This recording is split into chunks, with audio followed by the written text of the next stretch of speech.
The Trump administration is excluding nursing from professional degrees. This is a great idea to lower the cost of tuition. We are in a historic nationwide nurse shortage. Let's explain what the Trump administration is doing here to make this worse. Gladly. So first off, it's important to know we're talking about only graduate level federal student loans. And prior to the big beautiful bill, it was pretty easy for any student who wants to pursue a master's program to get basically unlimited federal student loans. But the big beautiful bill made a change that capped the amount one can get for a loan. It made two separate categories. One, what they call professional degree loans, which have caps of $50K a year and $200K in a lifetime, and graduate degree loans, which have caps at $20K a year and $100K in a lifetime. Yeah, and the bill allows the Department of Education to decide which degrees are considered professional and which are merely graduate. And they just decided that nurses are merely graduate, not professional, and therefore will not have access to the high loan limits.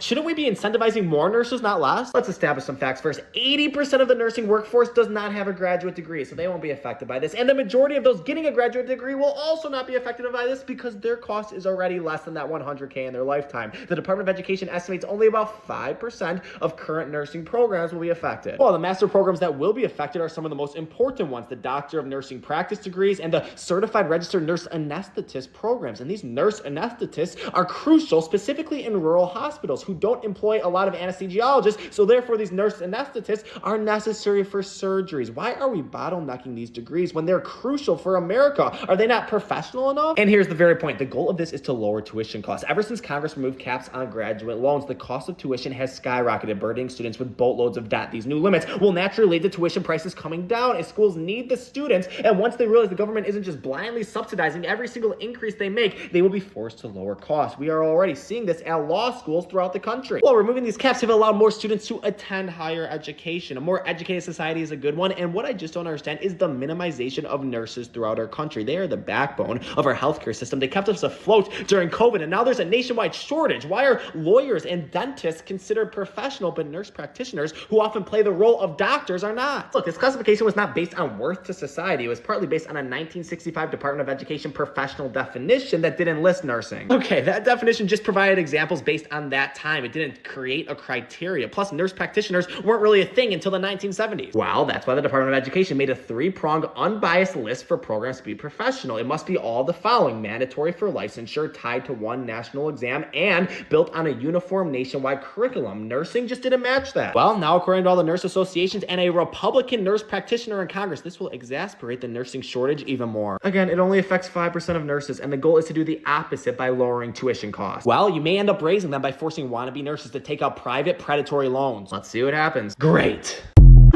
Whoa, the Department of War just announced they may recall Senator Mark Kelly to military service for a court-martial over his involvement in the Defy Illegal Orders video. The political weaponization has seeped into our military. This is disgusting. Let's explain a few things before we argue. So Senator Mark Kelly is a retired Navy captain and NASA astronaut. Yeah, where he served our nation over 24 years, flying 39 combat missions during the Gulf War and logging over 5,000 flight hours and 4 space shuttle flights at NASA. He's the definition of a patriot. But because he served longer than 20 years, he is considered a retired service member and therefore still subject to the UCMJ, the Uniform Code of Military Justice, unlike the other veterans in the infamous video. And all the Department of War said today is they are following their protocol and opening an inquiry into the senator, which could lead to a recalling of the senator to service so he can be court-martialed and face charges. But that has yet to happen, which is just so absurd that any of this is even happening. The video released by these duly elected Democrats said absolutely nothing other than reminding service members of their oath of office. They said you must defy illegal orders, which is the law. They were merely reminding military members of their oath. Look, the Department of War has promised due process for Mark Kelly. A military lawyer will screen the allegations and a determination will be made if the evidence exists that Kelly violated the UCMJ or the U.S. Code, specifically 8 U.S. Code 2387, which prohibits actions intended to interfere with the loyalty, morale, or good order and discipline of the armed forces. Okay, that code requires intent, and these lawmakers made their intent clear. They took an oath to the Constitution, and all their video did was remind service members part of their oath is one to defy manifestly illegal orders. Every service member is trained knowing this, and all this video did was remind them of that. Okay, but their reminder came with this huge lead up saying, and I quote, "Right now the threats to our Constitution aren't just coming from abroad, but from right here at home," unquote. This is a clear insinuation that illegal orders are already being given, but they gave no examples, and you can see when Democratic leaders are making this unclear claim how it could cause chain of command issues. Okay, but their lack of examples could be interpreted that they were saying illegal orders are not being given now, but they see the breadcrumbs of potential future illegal orders. Like what? Trump's first term when he reportedly suggested shooting protesters, or when he incessantly called to overthrow the 2020 election, or when he called for the termination of the Constitution, or this term when he said, quote, "He who saves his country does not violate any law," said every dictator ever, or Stephen Miller suggesting judges' rulings against them are committing legal insurrection, or his top members in the DOJ reportedly openly suggesting violating court orders. I can go on and on. Okay, I mean, it feels like we're cherry picking. Must I remind you, these Democrats have now admitted no illegal orders have been given as of yet. Don't you think that would have been an important piece to add into this video? China, Russia, Iran, they're all praying U.S. military members start questioning the orders they're given, as that leads to a weakened military, which threatens our homeland. Again, we're living in a time where we have a president who admitted he thinks as long as he's, quote, saving his country, he cannot violate any laws. These lawmakers merely reiterated that even in a time where we have a president who disregards our Constitution, that service members' oath remains to the Constitution. It is crucial. They know Democrats will have their back, and that's all that was done here. Well, now it'll be up to the legal processes of the U.S. Senator Mark Kelly will be given his due process to see whether or not he upheld the laws of the United States. If reminding people of their constitutional duties is illegal now, we have some issues. I think I've made my point on that. Have you?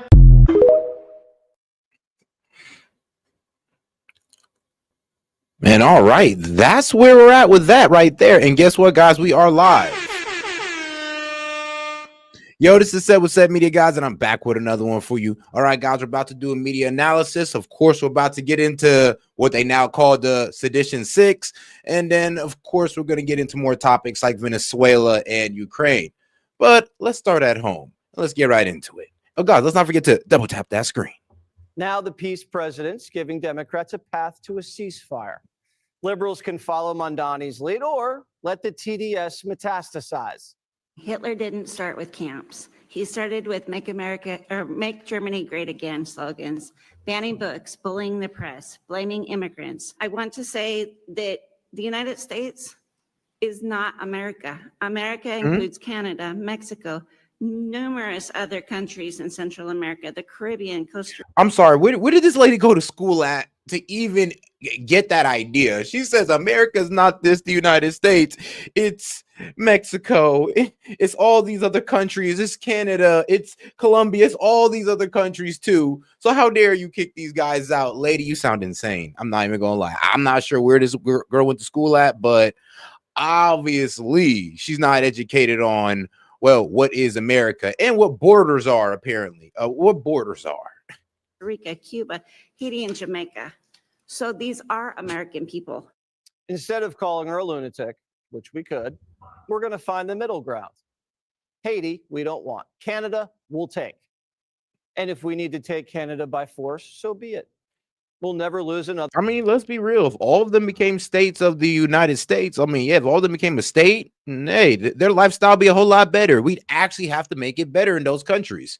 So, I mean, hey, this could be to their advantage. I'm not preaching for it, but this could work since, these Dems want to sit here and say they're all America. Okay, let's follow that logic. Why don't we just take them all over? And yes, they'll truly be all America then. Lord knows y'all ain't going for that. Their Winter Olympics. But the seditious six told our troops to revolt against the president. There's just one problem. Everything they're fighting against is imaginary. We wanted to start a conversation, and we did, about the dangerous rhetoric this president is using and the threats that he's made to use our military in an unlawful way. Specifically what? Well, send troops into Chicago, send troops into polling stations, kill terrorists' families, arrest and execute members of Congress. We wanted to start a conversation, not a coup. They planted the seeds for a revolution, but these rebels don't have a cause. Do you believe President Trump has issued any illegal orders? To my knowledge, I am not aware of things that are illegal. If Trump has issued any illegal orders and they're telling the military to disobey, that sounds like treason. These spooks put out a propaganda video, but their handlers never briefed them on the details, so they're bombing the interviews. This is just another hoax straight out of the CIA playbook, designed to destabilize the administration and sow distrust within the military. And they couldn't even point out a single illegal order. They had to pluck it from Hollywood.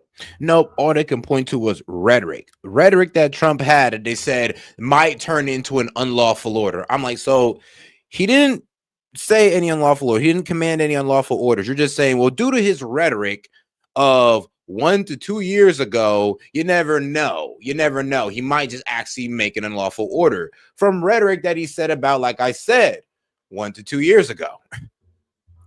If you look at popular culture, there's like, you watch, A Few Good Men, like we have plenty of examples since World War II in Vietnam where people were told to follow illegal orders and they did it and they were prosecuted for it. So a former CIA analyst cobbled together a congressional crew of ex-military and told guys with guns to resist because she watched a Tom Cruise movie? Come on. It's not a coincidence that all of them have military or national security experience in their background. They were leaning into that experience to try and give a wink and a nod to the 1.3 million active duty service members who serve in our United States Armed Forces. The seditious six are conditioning the country to think something's bad going to happen at the hand of Trump and telling the military they have an obligation to resist him. And they thought they'd get away with it. Hegseth is launching an investigation into Senator Mark Kelly, who's a retired Navy captain. The Secretary of War could court-martial him. U.S. Code, Title 18, Section 2387, and parts of the Uniform Code of Military Justice prohibit civilian or military acts that encourage troops to disobey or lose loyalty. Pretty straightforward, right? Yep. Wrong. Democrats think former CIA agents should be able to subvert the chain of command and get away with it. Well, let's be real. The law only pertains to the Sedition Act. It really only pertains to military command. Like, yeah, the fact that the one girl was like ex-CIA, she's kind of protected, I guess. Well, it's still wrong, but when a military man does it, it's like 10 times worse, and they can actually have charges brought upon him. I mean, that's why the Pentagon is looking into him. This is insane. We should all point out how insane this is. And, if these guys are trying to say that they're not acting like fascists, Secretary Hegseth, all these guys, you guys, you're not going to be able to scare us. Trump stopped 8 wars. Why would he start one in America? These people have gone mad. He just sat down and had a great meeting with the communist Muslim immigrant mayor of New York about how they could make New Yorkers happier, healthier, and wealthier. Isn't that what Democrats want? Apparently not. They think Trump's going to order B-2s to nuke Chicago. So the way to deal with Democrats at the Thanksgiving dinner table is don't act like one. Reach across the table and say, hey, we don't agree on everything, but let's agree these mashed potatoes are delicious. And let's do the dishes together. Click here to subscribe to the this man right here. But all right, now let's stay on the right side of media and let's get over to the 5. And then we'll get over to the left side of media and see what CNN got to say. Consequences could be coming for those reckless Senate Democrats who posted a video urging our American military to defy, quote, illegal orders, even though they couldn't name a single one.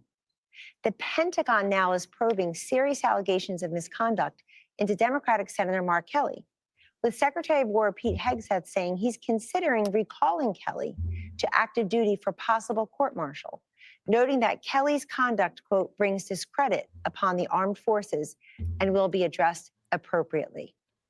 And if we could just take a quick little reference, this is what they're trying to hit Kelly with, I believe, right here. Yes, 18 USC section 2387. So knowingly advise, counsel, or urge insubordination, disloyalty, mutiny, or refusal of duty in the armed forces. I mean, yeah, distribute any material that does the above with intent to cause such acts, penalty up to 20 years in prison and a $250,000 fine. Distribute any material, like that little video that they did. So this is what they're trying to hit the guy with. And will it work? Will it work out for them? Well, I mean, maybe. There's Michigan Senator Alyssa Slotkin. She was completely unable to explain what illegal orders President Trump has supposedly issued. Watch this. Do you believe President Trump has issued any illegal orders? To my knowledge, I am not aware of things that are illegal. Couldn't you have done a video saying, to your knowledge, you're not aware of things that are illegal, but you went out there and said that, oh, this man might give out an unlawful order? What's the point of making the whole video? That's what I'm saying. It's like everybody's accusing you guys of sedition. now they're bringing you up to try to prove your point or try to like defend yourself, and you guys are failing yourselves right now, like just like Crow did. Actually, Crow kind of damned himself in his interview. He pretty much said that's pretty much what he was trying to go for, to advise and instruct the youth of the military to ignore any unlawful orders that they feel that may come from Trump due to past rhetoric of Trump. Just what you just said. If you are asked to do something, I think for us, it was just a statement widely, right? We say very quickly and to all the folks who come to us, this is the process. Go to your JAG officer, ask them for explanation, for top cover, for their view on things. You going back to Nuremberg, right? That, well, they told me to do it. That's why I murdered people, is not an excuse. If you look at popular culture, there's like, you watch, A Few Good Men, like we have plenty of examples since World War II. Jesse, I sort of wanted her to keep talking. I mean, what foolishness. This is a woman who won a year ago by 0.3 of a percentage point in Michigan, by 19,000 votes out of 5 million cast. And she speaks like this: I want the people of Michigan, Arizona to know their senators are interested in sound bites and social media screeds rather than facts and figures. So I talked to 2 CIA officers who said that this is a part of a larger hoax, and what they're doing here is they're trying to condition the country to prepare for something bad that's about to happen at the hands of Donald Trump. It's straight out of the CIA playbook. It's a destabilization operation where you get people to mistrust each other. And you do this because she's an analyst. And as an analyst, she would make sure. And she used to work for the CIA. And the CIA is, they're good at causing coups through propaganda. That's literally what they do around the world, is cause coups and cause government dysfunction through propaganda. And that's exactly what that lady pulled off right there. Not saying she's the one who completely orchestrated it, but due to her background of being in the CIA, I'm sure she practiced in it. Sure what propaganda operations were successful, which ones weren't. So she knows what works. So the first part of the video, you establish authority. I'm CIA, I'm military, you need to trust us. Second part of the video, they introduce the threat, and the threat's not foreign, the threat's domestic, the threat's Donald Trump. And then at the end, they introduce the solution. What's the solution? You resist, you say no, but they don't give an option. They say this is an obligation for you to do. Now, she is being run because she didn't come up with this herself. She's a Brennan acolyte, and you usually don't have congressmen and senators doing anything together. They kind of hate each other. So in order to organize this had to have had some sort of handler telling her what to do. And it was risky because nothing like this has ever been done in the history of the country. And you can even tell because the media was skeptical and they couldn't answer the question. So they hadn't even been read in on the operation. You see them fumbling and stumbling. And I'm glad that the U.S. military is now investigating this guy, Kelly, because this is what we expect from Donald Trump 2.0. You can't have the deep state interfering with a duly elected presidency and get away with it. You got to draw the line in the sand, and you have to make examples out of people. Kennedy, Secretary of War Pete Hegseth today did say that they're going to investigate Mark Kelly. He retired as a captain. He was then he was an astronaut. He's got an identical twin brother who's an astronaut. But there are special twins experiment. Einstein. The twins. There you go. Scott Kelly. There are special rules that you must follow if you're a former military. You're always military if you're retired military. And Hegseth and Department of War are looking into that and saying this guy, who doesn't do much in the United States Senate, may actually have to go back to active duty. What do you think? Yeah, and this guy was, I ain't gonna lie, he was pretty stupid. If anybody shouldn't have done this, it was him. Like, he should have been the person to really take his hand off it just because he can get called back to actually get charged. Which is, well, I mean, hey. Now, I was probably like today years old, or really, I just kind of learned this like a couple days ago, that yes, they can call your ass back and put you for charges, even though you're outside of the military. So yeah, I'm not sure why he did this, knowing military law, like knowing this, it's absolutely insane. Yes, I think Like that Senator Kelly might have violated the FAFO doctrine, and he's going to find out the hard way that there unfortunately are consequences because these people aren't civilians. They have sworn an oath to uphold and defend the Constitution, and they know what that means. They know what that means a lot better than we civilians do, but they make a video like this trying to make a plea to people in the armed forces. And what they're really trying to do is imply that things that you might disagree with are also illegal, although there's actually quite a big gulf there. Yeah, that's what they're doing with ICE, because they disagree with what ICE is doing. They feel like ICE is being illegal. They're being tricked into thinking that ICE is just kidnapping American citizens for days and deporting American citizens. But hey, you can't talk to those people. Why? Because they've kind of been radicalized to go against ICE. And that's what I was getting scared about what they were doing. I'm like, well, are you trying to radicalize the people against, the National Guard? Because let's be real, this could be this is seen by everybody more than just military people. Like, this can also invoke some distrust within the people in the National Guard that are stationed in their city, and they can start taking actions against them. Like, it's crazy how they don't see the gravity of what they said. There may be things about bombing boats in the Caribbean that I have an issue with. I may have an issue with that morally and philosophically, but I have not sworn an oath to the Constitution. So I'm not on the same ground that the warriors and the people in harm's way are. They know what they're getting into, but what these people are trying to do, they're trying to confuse them. And everyone I've spoken to in the military who is serving or who has served, they are so disgusted by this whole thing because, to Jesse's point, they see it all as a giant manipulation that it doesn't elevate the conversation. It doesn't make us safer. It doesn't make things better. And the destabilization may have catastrophic consequences for unstable people who are serving, who feel now that it's perfectly okay to violate the chain of command.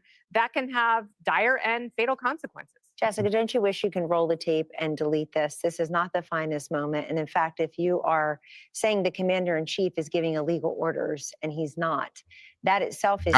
yeah, honestly, if you're saying the commander-in-chief is giving illegal orders, you damn well better come with some proof. You damn well better be able to say exactly what these unlawful orders is, not just imply.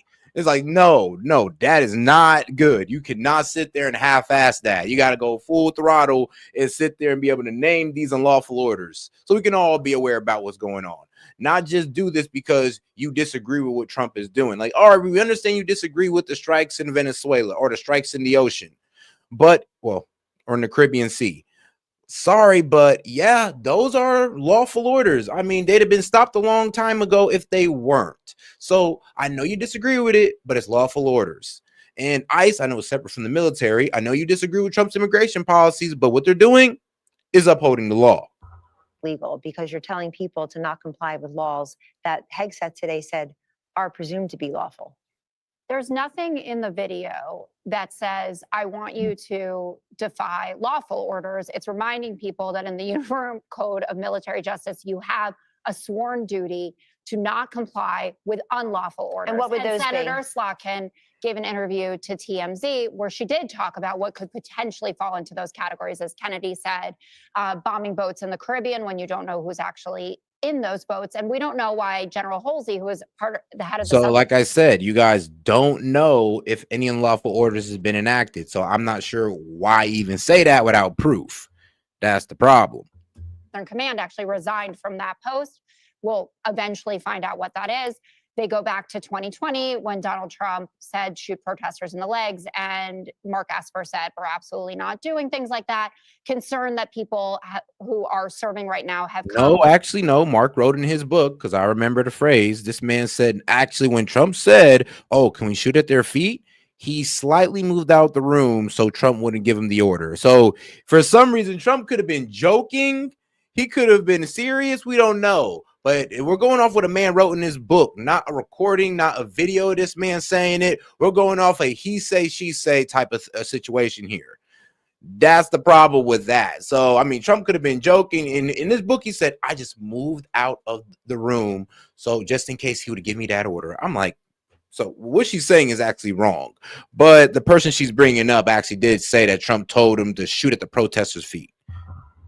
to tell these veteran representatives that they feel like sending troops into American cities and possibly being pitted against American citizens are things that could fall into these categories.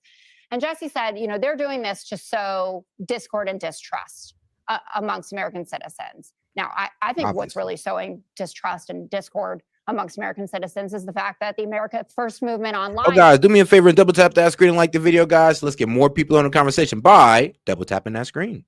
As a bunch of bot farms, and it's coming from Nigeria, and it's coming from Russia and Iran, but no one seems to really care about that. They want to talk about these veterans. And Pete Hegseth is proving. What famous person on the right is from overseas? I'm not sure. Not Benny Johnson, MAGA cult slayer. Look at MAGA cult slayer. Wait, is he related to Todd Starnes? Listen, never even heard of him. Pete Hegseth is proving these Democrats' point with this idea of bringing Mark Kelly in and then possibly leading to a court martial. Because if that's what they're going to do to a sitting senator, then think about what a junior officer who's concerned about the orders that he's getting is going to face if he does go to his JAG officer. And these representatives have said that they are hearing from folks on the ground that they are concerned. I mean, let's be real though. That's been a question. I'm be honest with you, lady. We've been had this. If that's your issue, we've been had this problem. There's been plenty of time where I'm pretty sure a lot of my military guys can account for this. There's been a lot of times in their deployment that they're like, I don't know about that order, man. That seems a bit sketchy. But I mean, hey, my commander says it's good, so it's a go. They have to follow what the higher ups say. So I'm not even sure why you're even talking to the youth, because they could put their hands up with plausible deniability. We're like, look, we were just following for our higher up. We're following military code. Now, if they know for sure, absolutely for sure, that this is going to commit a war crime or anything like that, yeah. But 9 times out of 10, they're kind of scratching their head on the legality of it, and they don't know for sure. And just like my man Gaming said, they have a legal department in the military, so it already went through there. And if it went through there already and they said, okay, it's a go, then who are we to say it's an unlawful order? About the direction that we're going in. And this is so wait a second. The former CIA officer is telling you what she's hearing. Too many ifs. Remember when AOC was letting undocumented people know their rights, and she said, here's a list of things that you are entitled to by being here, even if you are in this country illegally. And they said that the AOC was committing a crime, that she was trying to tell people to do illegal things and evade ICE when she was just telling you what your rights are. And these Democrats are doing the same thing. They're saying this is what your constitutional oath means. Greg, a lot of ifs here. I mean, yeah, okay. I just have to remind everybody. It is a bit weird that, she's telling illegals I'll say this, like, oh, these are your rights. Well, guess what? That's not really helping them when it comes to ICE. When ICE comes knocking on their door, their rights, I don't know. That's kind of up to ICE, sadly. I'm be honest with you, since they're an illegal or an undocumented immigrant, sorry, AOC, but there isn't really too much you could do for them on that note. And trust me, you can't tell ICE not to go after them. But because once that, FBI, open up! It's a wrap for them. They're cooked. It's time to go. That they've lost all credibility. This is the same machinery that denied Hunter's laptop and claimed that Joe Biden was fit for duty. So we have no obligation to believe that they are hearing from folks on the ground. The CIA analysts, are you serious? Look, this was another unnecessary solution to an imaginary problem. It's much like finding a 7-year-old who is confused and saying, you know what you have? You're born in the wrong body. We need to chop off your junk. They always create an unnecessary solution to an imaginary problem. The Dems pretty much admit that, okay? Number one, they once they got called on it, as Jessica says, it was a video that was just pronouncing things that were obvious to everybody. So obvious, in fact, that it's in the manual. So why did you do it? And then why, when you did it, you didn't have any evidence to back it up other than hearsay, this and that I've heard from. Literally, it's like they just went straight off of rhetoric. Like, all right, so what unlawful order is Trump committing? And I mean, do you have proof? They're like, oh, well, no, we don't have no unlawful order he's committing, nor proof of it, but we have rhetoric. We have rhetoric that he said from back in the day, and we feel like that should be enough for you. Like, hey, man, the Dems, bro, y'all are hilarious sometimes. Hilarious, I give it to you. But all right, now let's get over to the next video. For a full-on capitalism versus President Trump hitting it off with Zoran the Destroyer, the political odd couple stunning the pundit class that was bracing for a full-on capitalism versus socialism showdown. Instead, Trump and Zoran found some surprising common ground on affordability. And the chemistry between them was, well, undeniable. Hopefully a really great mayor. The better he does, the happier I am. Are you affirming that you think President Trump is a fascist? I've spoken about. That's okay. You can just say yes. Okay. It's easier. It's easier than explaining it. Would you feel comfortable living in New York City under a Mamdani administration? Yeah, I would. I really would. Especially after the meeting. Absolutely. Why did you fly here? Aren't trains greener? I'll use every form of transit, and I want to make sure that they're all affordable in New York City. He's working very hard. For him to be, that's a very long drive. I'll stick up for you. But don't get it twisted. Days later, and Comrade Z still calling Trump the F word. Mr. Mayor-elect, just to be very clear, do you think that President Trump is a fascist? And after President Trump said that, I said yes. And so you do. And that's something that I've said in the past. I say it today. And do you still? He don't think Trump's a fascist. He don't really think Trump's a fascist. Trust me, if he really did, then why are you sitting down trying to reason with a fascist on how to save your city? So you and the fascist is going to save New York City? Think about how that sounds. Or you're going to sit there and work with the fascist to save New York City? Think about how that sounds right now. The only reason he's saying that is because he's playing into his base. He has to speak to the base. And the base says Donald Trump's a fascist. So he got to play into it. Believe President Trump is a threat to the democracy?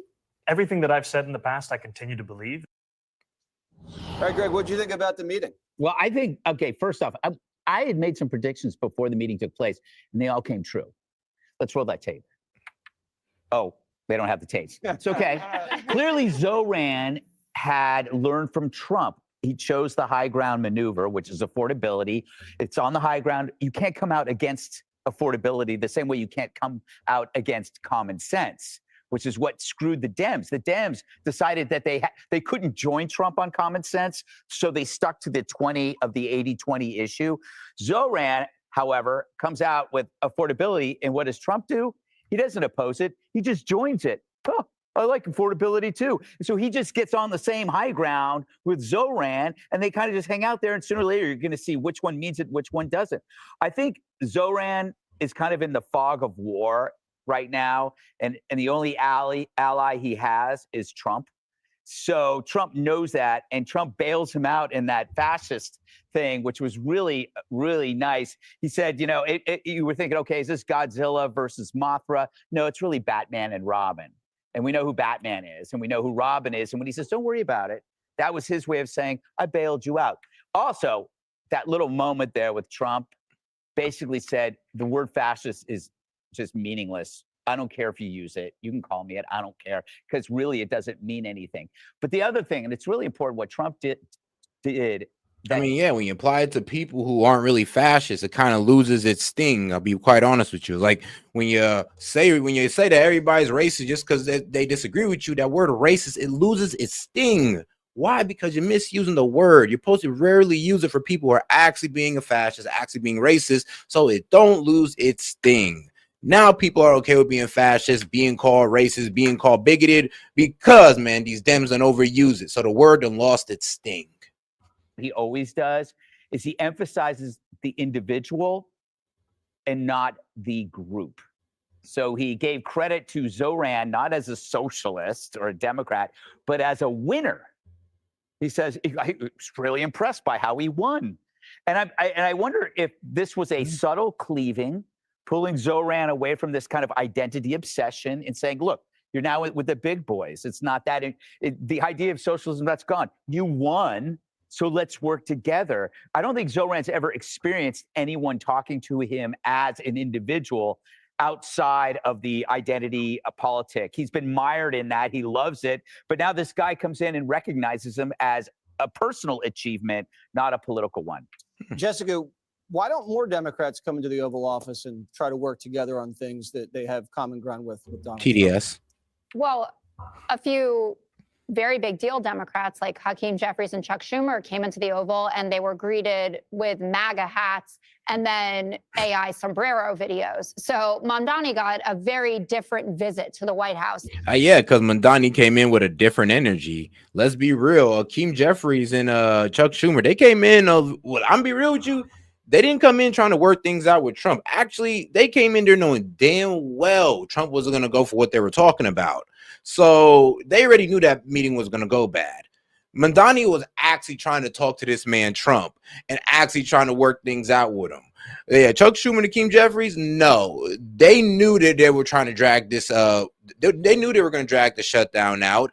They knew that what they were offering to the Republicans was unreasonable. So trust me, this was a way different meetup than other Democrats, and I think part of it was that Donald Trump was genuinely charmed by him. There are people who don't like his politics that admit that the guy is, off the charts charismatic and very compelling. And I think that Mamdani came into this meeting with exactly the right attitude because he knew he had to go down to DC to make sure. Oh, guys, do me a favor and double tap that screen and like the video, guys. Let's get more people on the conversation by double tapping that screen. Let's get the likes up. That New York City, which we are mayor, in a month and a half or so, needs all of its federal funding. And he's not going to get the tax hikes that he wants from Kathy Hochul, either personal or on the corporate level. And he needs to make sure that the streets aren't flooded with ICE agents and that we get our money. I don't know about that, man. Kathy Hochul might fold to Mamdani's demands. Why? Because, well, he was elected on it. So it's basically the people of New York is going to damn near turn against the government or the governor if she's sitting there saying, oh, well, yeah, we're not going to help you guys out with the plan that you voted Mamdani in for, so we're not going to raise taxes and screw you guys. And that means Mamdani, instead of blaming Trump, he can actually blame his base, which would be, just blame Governor Hochul for not raising taxes and not allowing Mamdani to, get the money he needs for a socialist agenda. Tough. Trump grinning at him like that was, I don't want to say completely unexpected, but definitely was a picture that I don't think he'll be enjoying as campaign season rolls out, because he is giving up the talking point that New York City is going to be a hellhole. He even said, I think conservatives are going to be surprised by how well things are going to go there. And you saw the reaction online from a lot of MAGA folks. Yeah, I was surprised and I was happy that it went well. Actually, I was so happy that it made me enjoy this little clip 10 times more. Like, oh my goodness. All right.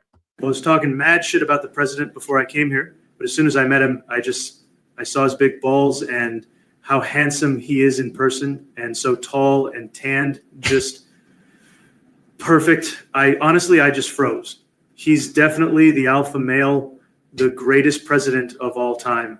I hope he runs again in 2028. He'll definitely win. I'm just lucky I get to be in the presence of such greatness. Best day ever. And Mr. President, congrats on those big, beautiful balls of yours. Thank you very much. Any questions, please? Nah, bro, nah. The edit was so smooth. Actually, the edit was too smooth. But all right, back to let's get serious again. Saying, wait, I thought that he was a communist. I thought he was a socialist, a jihadist. He sold Elise Stefanik out there pretty bad. But isn't that what you want, though? Don't you want to put politics aside to solve problems? Oh, sure. I'm talking about what's going on with you guys. I'm cool with what happened. But you're mind reading. You don't know what we're thinking. Well, I know what Todd Starnes is thinking. Well, I thought Mamdani was supposed to be a fascist dictator. What the heck is going on at the White House? You saw a lot of that online where people thought that they were going to get someone who actually we all thought we were gonna, well, I'm real with you, the average Fox viewer thought they were gonna get a jihadist Islamist, like socialist psychopath that was gonna take over New York. It was gonna be completely Muslim in the next 2 years, and that was gonna do everything in his power just to go against Trump. That's what we thought. Well, not me, but your average Fox viewer, just based off how Fox was painting Mamdani. So yeah, and we got the complete opposite. So we'll see where this goes. We'll see, maybe he switches up, maybe he stays course. we'll see how this plays out. Thought that their words mattered, right? So Mondani has said a lot of things, and then he continued with Kristen Welker and said that he meant them. But Donald Trump has called him a bunch of bad things, and he just stared at him like how he looks at Satan in South Park. No offense to Todd Starnes, but I don't think the entire weight of your opinion should rest on one sighting of Todd Starnes. It's not one side. Look, there were a lot. Just why deny it? But I think everybody who knows Donald Trump knows he's going to go in there and he's going to have a nice, cordial meeting with anybody, and he has before. This was classic Trump. This is classic Trump. He's the charmer here. He's charming this guy who hasn't even taken office yet, and he's hoping that this guy will not follow through on some of his radical ideas, hope that he will rethink some of his non-radical ones. And for a movement, Jessica, that talks about no kings, you got Trump sitting there like royalty and the guy looking like he's going to go get him a Diet Coke. I mean, he looks like the supplicant. It looked like the apprentice to the senior partner, no doubt. But this is classic Trump. He did this with Barack Obama and Joe Biden during transition. Same kind of meeting. He congratulated Hillary Clinton when he beat her and said, wow, she ran a really tough campaign. She's really tough. He hopes she'll help him in his presidency. Of course, she did nothing of the sort. More on that later. But I think Mondani would have done better saying no to the meeting. He's reduced some of his credibility among the folks who basically are addled with Trump derangement syndrome and essentially look at Trump and say, the more that he enrages me, the less I should engage him. And Mondani did the opposite here. I hope they can work together for the good of New York and the good of the country. Trump is not someone who goes by what you say. He's someone who goes by what you do. And this guy didn't even take the reins yet. I have something else here. Imagine if Mondani had gone in there and said, look, I disagree with things you're doing. Here are the names of the people who have been abducted by ICE and deported unfairly. He did nothing like that. He looked totally cowed and charmed to be there. And you know why that is? Everybody does. If you really wanted to make Donald Trump irrelevant and wish him away, you would ignore him. I have never encountered anyone in 10 years of being. I ain't gonna lie. Trump did look a little bit too happy. Like Trump looked so happy. It almost sounded like Mondani said, Trump, look, I really want you to run New York. You're just going to be, I'm just going to operate through you. Like you're just going to operate through me, really. Okay. You're really going to be running New York. Like the man was smiling way too hard. Like as if this man done got every concession in the world from Mondani. I think that what worries the left as well, but it also worries us too. Cause we're just like, yo, what happened? Like, all that animosity just evaporated. But hey, I'm here for it. I'd rather peace than war. What can I say? But all right, now let's go ahead and get into what the Democrats feel about Senator Mark Kelly being threatened by the Pentagon. Let's see what they say about it. The Pentagon saying it is now investigating Democratic Senator Mark Kelly. He is a retired U.S. Navy captain, of course. The Pentagon accusing him of, quote, serious allegations of misconduct. Joining me now, Natasha Bertrand. So, Natasha, just walk us through how we got to this point and what we know about this alleged investigation. Well, Erica, this all started because last week, 6 Democratic lawmakers, including Senator Mark Kelly, they posted a video on X urging service members to remember that they have a duty to disobey unlawful orders. And what these lawmakers said in the video is, quote, threats to our Constitution are coming from right here at home. And they repeatedly urged both the military and the intelligence community to refuse illegal orders. And they said, quote, no one has to carry out orders that violate the law or our Constitution. And they said, know that we have your back. Don't give up the ship. Now, this infuriated President Donald Trump, who repeatedly posted about it on Truth Social, calling those lawmakers seditious and treasonous and traitors. Now we are seeing that after President Trump told Fox last week that Secretary Hegseth was looking into this, the Department of Defense has now announced that it's going to be investigating Senator Mark Kelly, the only one of those veterans in that video who can be subject to the Uniform Code of Military Justice at this point, because he is the only one of them that is currently retired, and that all options remain on the table as the investigation progresses, including the possibility that he is recalled to active duty military service to face a court-martial, Erica. And so in terms of Senator Kelly, he's now responding. What does he say? Well, he is pretty defiant, and he does not seem deterred by this. In a statement on X that was very lengthy, detailing his very extensive military service and career, he said, quote, if this is meant to intimidate me and other members of Congress from doing our jobs and holding this administration I'm accountable. like, bro, I mean, let's be honest. You could have did your job without, trying to pretty much look like you're on the borderline of sedition. Like I said, the video, I'm not going to sit there and say, oh, he's full on guilty. But borderline, if you look at that law, yeah, I'm gonna be honest with you. If you look at the code, he's definitely borderline. What he was saying was borderline sedition. We ain't gonna say it's full on, but where he was definitely on that. He was teetering on it. He was teetering on the line. It won't work. I've given too much to this country to be silenced by bullies who care more about their own power than protecting the Constitution. Now, it's worth noting that in the attempt to court-martial. Here's the thing. I mean, bro, we'd all be with you if you could just give us some examples. You could give us the order. We would all be with you.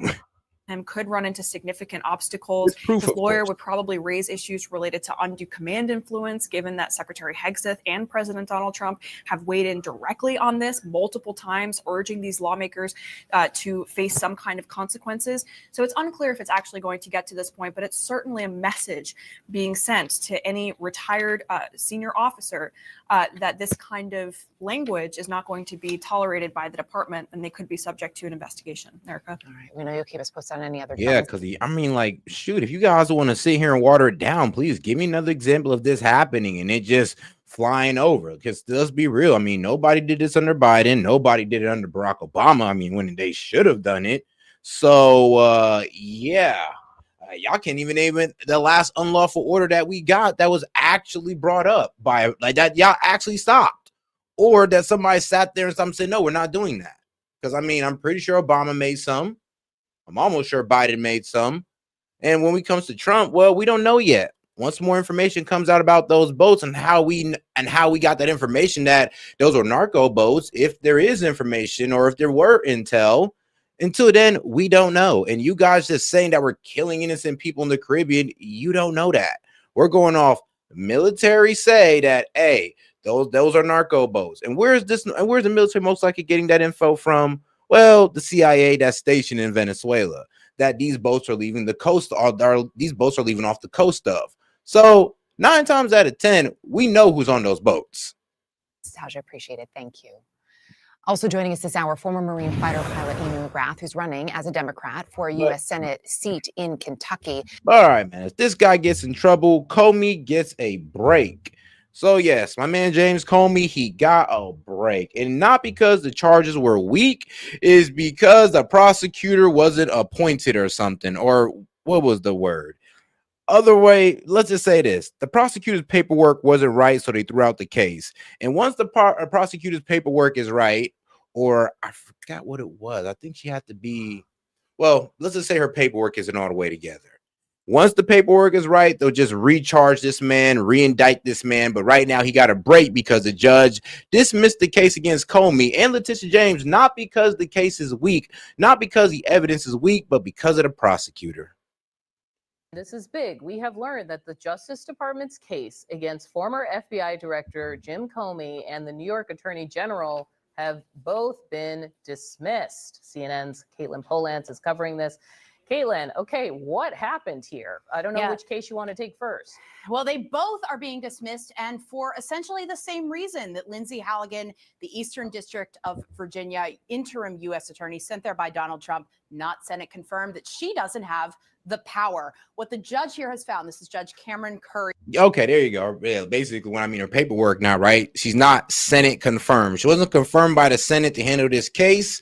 So the judge pretty much said, yeah, you need to find a lawyer or a prosecutor that's Senate confirmed. Then you could go ahead and re-prosecute these guys. But until then, which is crazy because he could have just told her, added a pause to it and be like, look, get somebody that's Senate confirmed and we'll get right back to it. But instead, the judge just dismissed the entire case. And I'm gonna be honest with you, I mean, that's low-key not right. But hey, I mean, the judge did what he did. from South Carolina. She came into the district, heard arguments from both of the lawyers on these cases against Lindsay Halligan's role. They argued that she didn't have the power because she wasn't Senate confirmed, and thus these indictments are invalid. The judge is agreeing with that. Judge Curry is saying that the Attorney General's attempt to install Ms. Halligan as interim U.S. Attorney for the Eastern District of Virginia was invalid. And because Ms. Halligan— And let's be real, if Pam Bondi actually did this mistake, bro, Pam Bondi just needs to step down. Like, are you effing retarded, lady? Like, are you stupid? Like, are you stupid, Pam Bondi? You're really telling me you couldn't find a Senate confirmed prosecutor to go out there and handle that to avoid this situation right here? Because now she's gonna look real stupid having to find a Senate confirmed prosecutor to go ahead and run this case again, and now they're getting indicted all over again. I mean, it's absolutely stupid. If I'm almost hoping that the judge was wrong, because let's be real, if the judge is right in doing this, absolutely right, then guess what? Pam Bondi is an effing idiot. Again, had no lawful authority to present the indictment. James Comey's motion— Oh, guys, let's make sure we double tap that screen and like the video, guys. Let's get more people in on the conversation by double tapping that screen. is granted, the indictment is dismissed. Now, the judge does mention that this is without prejudice. So in legal speak, that means that it could be brought back by another prosecutor in the Eastern District of Virginia if they took it through the grand jury again. But everything Lindsay Halligan did at the end of September, beginning of October, and since then, this judge is saying she couldn't have done that. She didn't have the authority. She was not confirmed by Congress, by the U.S. Senate as the Eastern District of Virginia's U.S. attorney. And thus, the president went out of his bounds, and the Attorney General, Pam Bondi, also overstepped her bounds in sending Lindsay Halligan into this. Wow. So this is Pam Bondi's fault. Interim USA attorney, Eastern District of Virginia, appointed by Trump after he fired her predecessor, and Senate has not confirmed. Former personal lawyer of Trump. So she's a Trump loyalist, which is all right. That's cool and all. But why didn't Pam Bondi make sure she was Senate confirmed? Why didn't she do this first before even having her run this prosecution? Now, yeah, Pam Bondi looks like an idiot. District to get these indictments against both Comey and James. And can I raise a question with Comey? I know that she had made, at least the judge pointed out, a serious error when it came to the grand jury. So what we're saying now is even that mistake that everyone has been talking about, it's moot, because essentially what I'm hearing you say is they're saying she shouldn't have been in the job in the first place. It may be moot, yes. We still are waiting to see if Judge Nachmanoff, the presiding judge over this case, what he does. He hasn't actually entered into the record yet that the cases are dismissed. We just have this other order from the judge saying that the indictment against James should be dismissed. The indictment against Comey should be dismissed. We'll see what this other judge does now with that. But this isn't about, Audie, what you are bringing up, what Lindsay Halligan may have done with the grand jury in getting— So remember, they're not the case wasn't dismissed because the evidence was weak. The case was dismissed because the prosecutor wasn't confirmed by the Senate. So yes, it doesn't, like I said, it doesn't mean that the cases were fraudulent, doesn't mean that they had a lack of evidence. They're just pretty much basing this on the fact that the prosecutor wasn't confirmed by the Senate, therefore she's not allowed to handle this case. The indictment of James Comey through to the magistrate judge after they had voted down one of the charges against Comey and only secured 2 charges against him.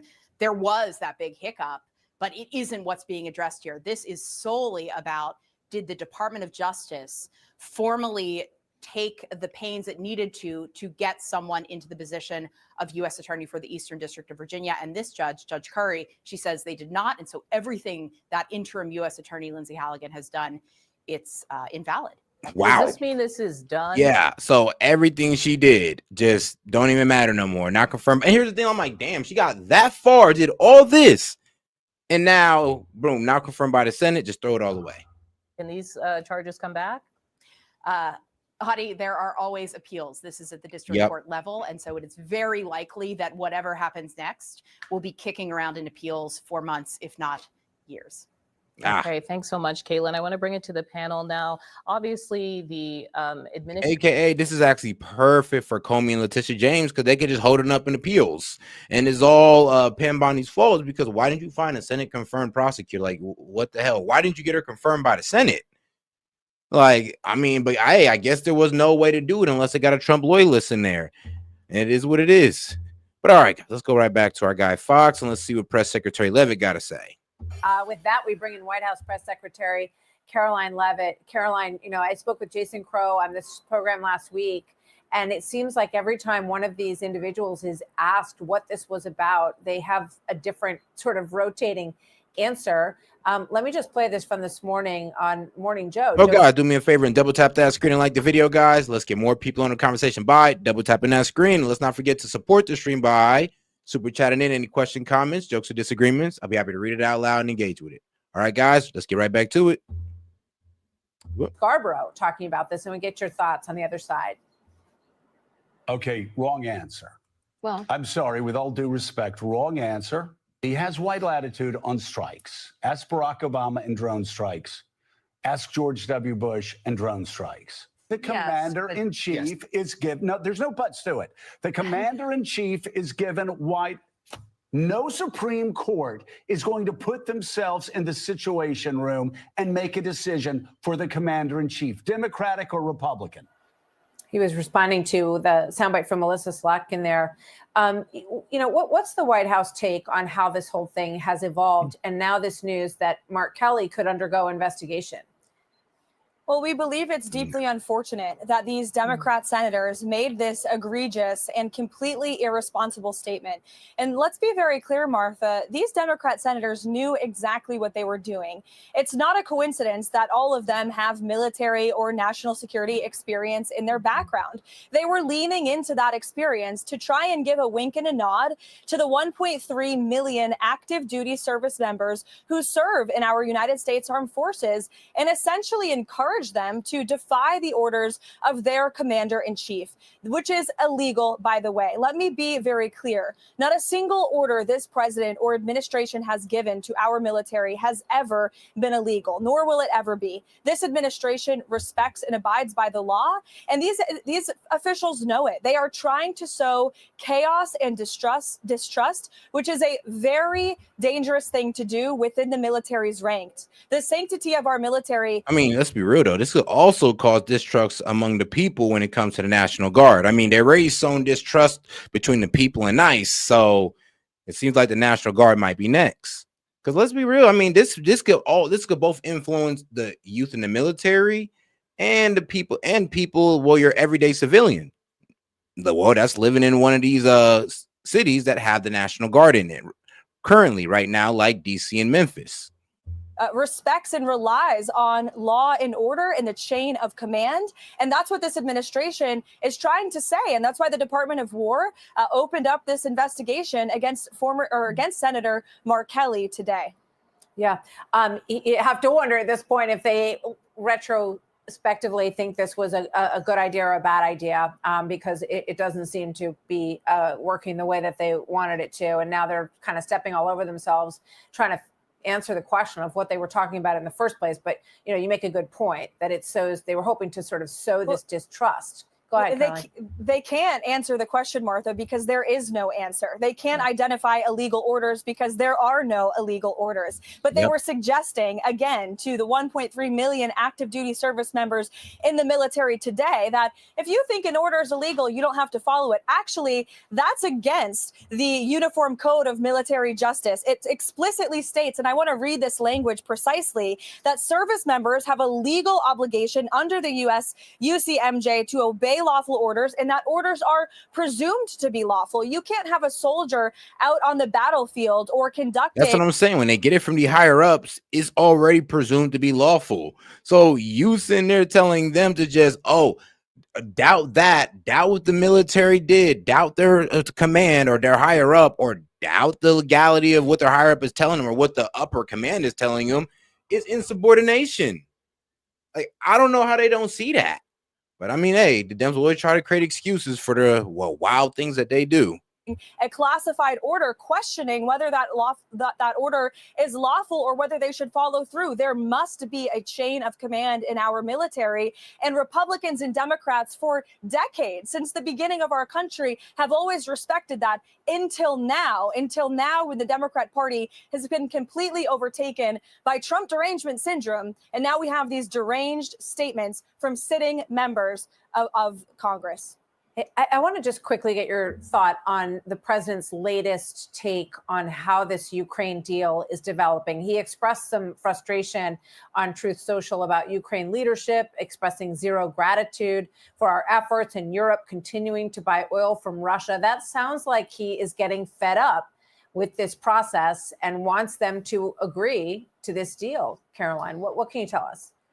Well, the president put that statement out over the weekend, and since then, there have been very productive conversations between the president's national security team and the Ukrainian delegation. In fact, yesterday, Secretary Rubio, Special Envoy Witkoff were in Geneva, and they were able to thoroughly go through this 28-point peace plan that the United States offered with input from both the Russian side and the Ukrainian side, and they were really able to fine-tune the points. And so now there are just a couple points of disagreement that our teams continue to work through. So the president remains hopeful and optimistic that a deal can be struck. And I think he deserves a great amount of credit for the extensive amount of time and energy he has put into solving this war. He wants to see the killing end. He wants this war to end. And his frustration grows out of the frustration of the American people. I mean, shoot, a lot of people want this war to end, except for the guys with TDS or those who actually thought that Russia was like a paper tiger or something. For some reason, they don't want the war to end. They want Ukrainians to keep throwing their lives away, and they don't care because it's not theirs.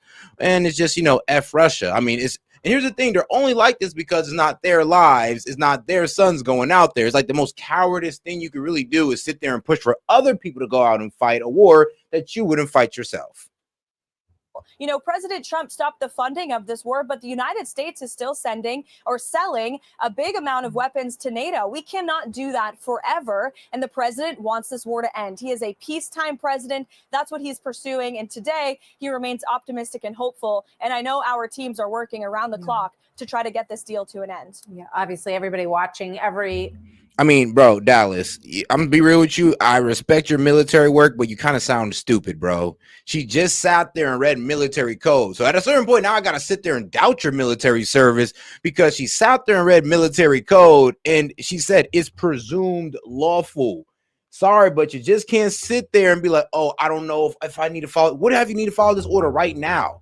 That's the purpose of being a soldier, low key. And one of the things you got to do as a soldier is follow orders now. You don't know what the time lapses on that is. You don't know if, you might not have 5 minutes to sit around and ponder about an unlawful order. And as a military guy, I would think you would know that. And I mean, you're talking to somebody who's not in the military. But I'm just thinking, just off the common sense of it, and there's certain times in the military where you don't really got that much time to sit there and ponder about an unlawful order. So what are you talking about, brother? Move of this and hoping that there can be a resolution to put the war to an end. Very quickly, before I let you go, James Comey responding to a federal judge saying that the charges against him and against Letitia James will be dropped. Obviously, there's a government appeal process that can kick in. Yell at Pam Bondi. Yell at Pam Bondi right now because it is literally her fault. Actually, but we do need also get into Ukraine as well. But let's go over this again. Let's play this and get your reaction, Caroline. I'm grateful that the court ended the case against me, which was a prosecution based on malevolence and incompetence. No, it was based on, well, at least Letitia's was based on almighty facts. I mean, Letitia James, there was no workaround around that. I always said James Comey, he got at least some plausible deniability. But Letitia James, bro, she was caught. It's all on paper. It's all documented. She committed mortgage fraud. It is what it is. So this was a blessing for her. James Comey, he actually has something to fight on. But not Letitia James, though. She was kind of screwed. And a reflection of what the Department of Justice has become under Donald Trump, which is heartbreaking. What's White House response to that? And what can we expect will happen next, Caroline? Well, what I will say is that everybody knows that James Comey lied to Congress. It's as clear as day. And this judge took an unprecedented action to throw these cases out to shield James Comey and Letitia James from accountability based on a technical ruling. And the administration disagrees with that technical ruling. We believe the attorney in this case, Lindsay Halligan, is not only extremely qualified for this position, but she was in fact legally appointed. And I know the Department of Justice will be appealing this and What? She was legally appointed. So then what's all this beef about? You're saying that they're saying that she was never Senate appointed. Now, I would hope that, all right, so, but who was she appointed by then? Because the judge is saying not the Senate, and it's got to be the Senate. So is Caroline Levitt saying that she was approved by the Senate, and the judge just didn't look that up? I don't know, misread her file. What is she saying here? Actually, I'm about to look this up. very short order. So maybe James Comey should pump the brakes on his victory lap. Yeah, all right, we'll be watching. We just showed a small piece of it. It goes on and on. Caroline, thank you very much. Thanks, Happy Martha. Thanksgiving. Good. But all right, now let's get over to the Kremlin. European counterproposal to the U.S. plan is unconstructive. I mean, I don't even know why Europe even try to have a say-so. Like, why does Europe even have a say-so? Why are they giving counter proposals when they're not the ones who want to put boots on the ground over it? And it was crying about our support over it. And they're the ones crying the hardest, going like, Russia's going to take us next. Well, guess what? In the Ukrainian peace plan, it assures the safety of Europe. And now these guys want to come out with a proposal as if Ukraine has like some type of leverage in the war. Okay. Revised proposal. The Kyiv delegation taking part in talks in Geneva with the U.S. over the weekend isn't even home yet. But already, Russia is rejecting the European counterproposal to Donald Trump's 28-point peace plan to end the war in Ukraine. Yeah, top EU leaders, meantime, are voicing optimism blended with caution about the newly revised proposal after the first draft was seen as highly favorable to Russia. EU leaders meeting in Angola on the sidelines of a summit with the African Union say they are committed to providing Ukraine with diplomatic, military, and economic support. Earlier, CNN spoke to the European Union's foreign policy chief, Kaja Kallas, who made reference to the White House plan that, among other things, called for Ukraine to cede territory under its control. If Russia could conquer Ukraine, they would have already done so. So to offer them something that they even haven't conquered militarily is, offering something on top of what they already have, or what they have achieved on the battlefield. We shouldn't fall into the traps to discuss all what Ukraine should give away, but bring the discussion back to the territory what Russia should concede, because they have. Then make Russia conceded. I mean, y'all are forgetting how war works. Russia got the land because they whooped ass for it, because they pushed the Ukrainian army back. The Ukrainian army cannot push Russia back. So you guys are just going to Russia and going like, well, we know we can't whoop your ass over, but can you please give the land back? Are y'all for all this demonization of Russia, you guys sure are trying to make them out to be like some nice guys right now. What? Have started this war and they are doing the killing. But no shit. That does, I mean, guess what? So if you want that land back, you better do some killing yourself. I'm not trying to sound brutal about this, but if you can't whoop their ass backwards, then you kind of got to shut the F up and let them have it. And if you are not wanting to put your boots on the ground over it, then shut the hell up about it. Don't sit there and tell Russia, oh, just give up land because we said so. Really? How delusional is that? And what, if you don't get that, then you're going to be in the way of it? So pretty much you're just going to allow a whole bunch of Ukrainians just to keep on dying because Putin don't want to give up land that you guys can't win back. That's your fault. The U.S. president hinted at big progress in the Geneva talks on a post on social media, saying that something good may just be happening in Geneva. Meanwhile, the war continues. Russia attacked energy facilities across Ukraine overnight, leaving tens of thousands. Yeah, and they're still striking Ukraine. They're even they're trying to make it worse so Ukraine collapses or falls in on itself, and they fold and they go ahead and accept the peace deal. This is what Putin's doing. He's adding maximum pressure. He's seen the peace plan. He know how Zelensky think, and he's like, F it, we can turn up the heat right now and kind of, persuade them even more. And that's what he's doing. And it's effed up to see it, but it'd probably be better if Zelensky just give it up at this point. Because if you read the 20.8 peace plan, it actually helps out the Ukrainian people, and it gives Putin everything he wants, sadly. But it helps out the Ukrainian people and stops the war. Like, come on now. Is that not what we want? Of homes without Well, except for the Russia getting everything they want part. power. Russia has been regularly striking Ukraine's energy grid, leaving the country without heat and power during the cold months. Let's bring in CNN State Department reporter Jennifer Hansler. Jennifer, how much optimism is there that this peace plan, obviously it's being revised, started off as this 28-point peace plan that's highly favorable to Russia, even with revisions. How much optimism is there that this potentially could lead to an end in hostilities, even a temporary one? Well, we're hearing a remarkable amount of optimism coming out of Secretary of State Marco Rubio, who led that U.S. delegation in Geneva yesterday. He came out and spoke to the press twice during the course of those meetings in Switzerland. The first time he said that it had been the best meeting, in his opinion, since the start of the discussions at the beginning of this administration with Ukraine on this matter. After those meetings wrapped up, he said there had been a tremendous amount of progress. However, he did stress that there is still work to be done. He would not go into details about what gaps remain, but he said that they would continue these intensive discussions. Listen to how he described this ongoing, evolving peace plan. There were items that we were discussing as part of the original 28, or it evolved. This is a living, breathing document. Every day with input, it changes. I can tell you that the items that remain open are not insurmountable. We just need more time than what we have today. I honestly believe we'll get there. Now, I'll be real with you.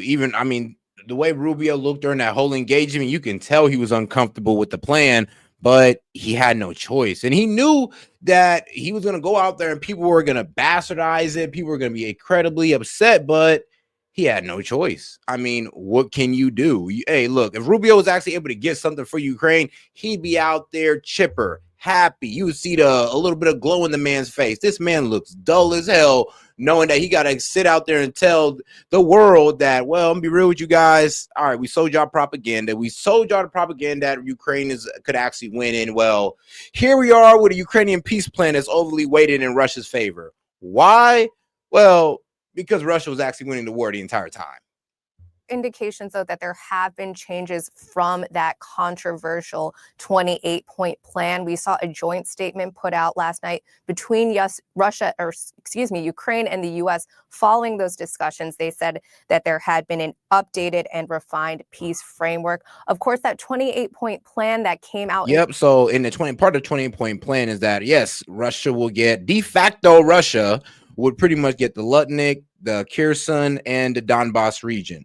So Donetsk region and Zaporozhye. Now, this is going to be split. They're not going to get all of Zaporozhye, but they are going to keep this line as it is. So this little part of that region will remain Ukraine, but all this right here will be Russian. And they will split the power generation of the nuclear power plant in this region as well. The public last week was widely criticized by European allies, by members of as stated in the peace plan. Congress, because of the concessions that it was calling for Ukraine to make. Among those were significant territorial concessions, a limitation on Ukraine's military size, a de facto U.S. recognition of parts of Ukraine that had been seized by Russia, which of course would be a complete 180 from longstanding U.S. policy not to recognize territory that was seized militarily. So that came under a lot of criticism and a lot of concern among Kyiv and the European capitals about what that would mean moving forward. We have seen now some steps back to try to ease that up. But of course, these conversations are ongoing, and there is the Russia factor of it. They also have to agree to this. This is something that Rubio also acknowledged. This is going to come down to the leaders of the U.S., of Ukraine, and of Russia. Of course, Moscow is indicating they are not going to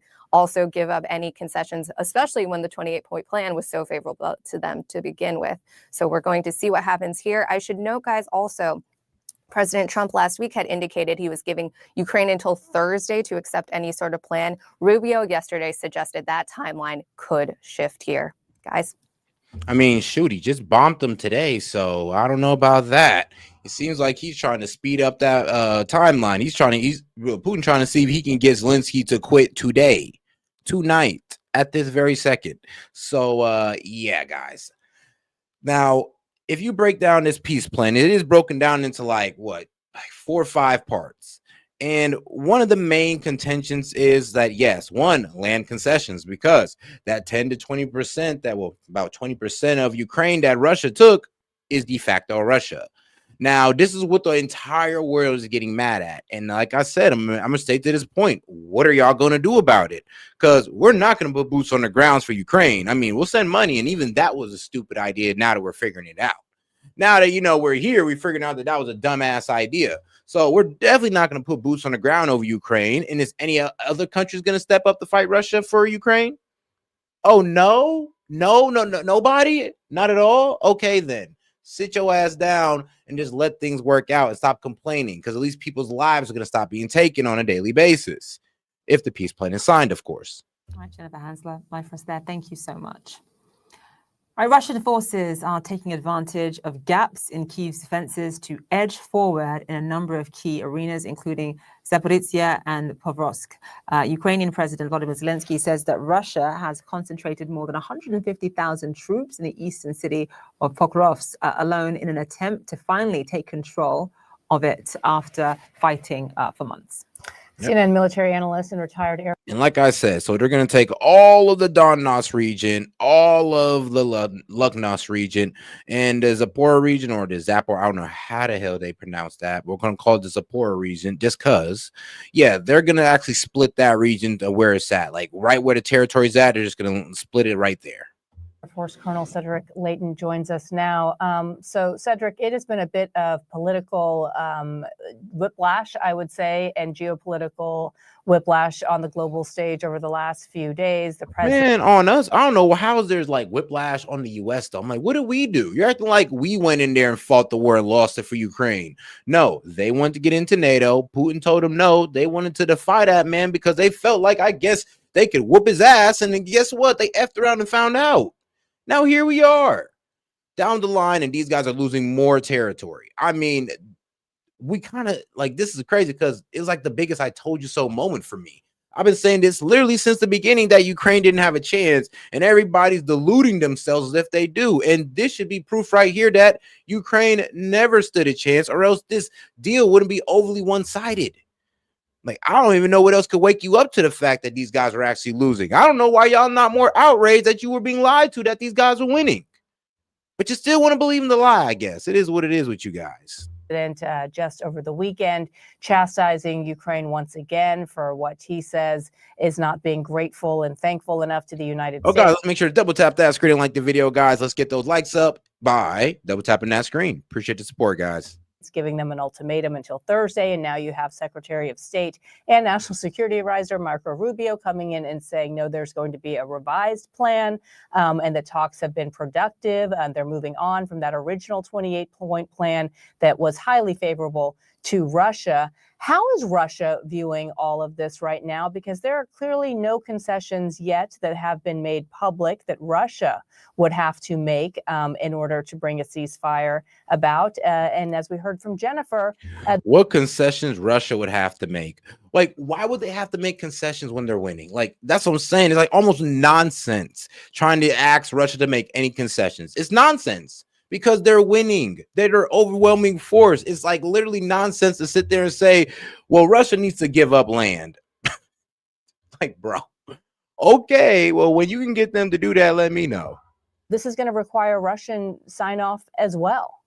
Yeah, for sure, Brianna. And I think what Russia is looking at is, they're going to watch and see how not only the U.S. handles this, but how Ukraine responds and how the Europeans respond. They've already rejected, it seems at least, the European. Shout out to my man Parabolic Coverage. He says, 2 months later, my deal for a 1v1 with a Russian for all the marble is still on the table. Maybe I get elected as Ukrainian president after I win. Hey, look, bro, it's better you than him.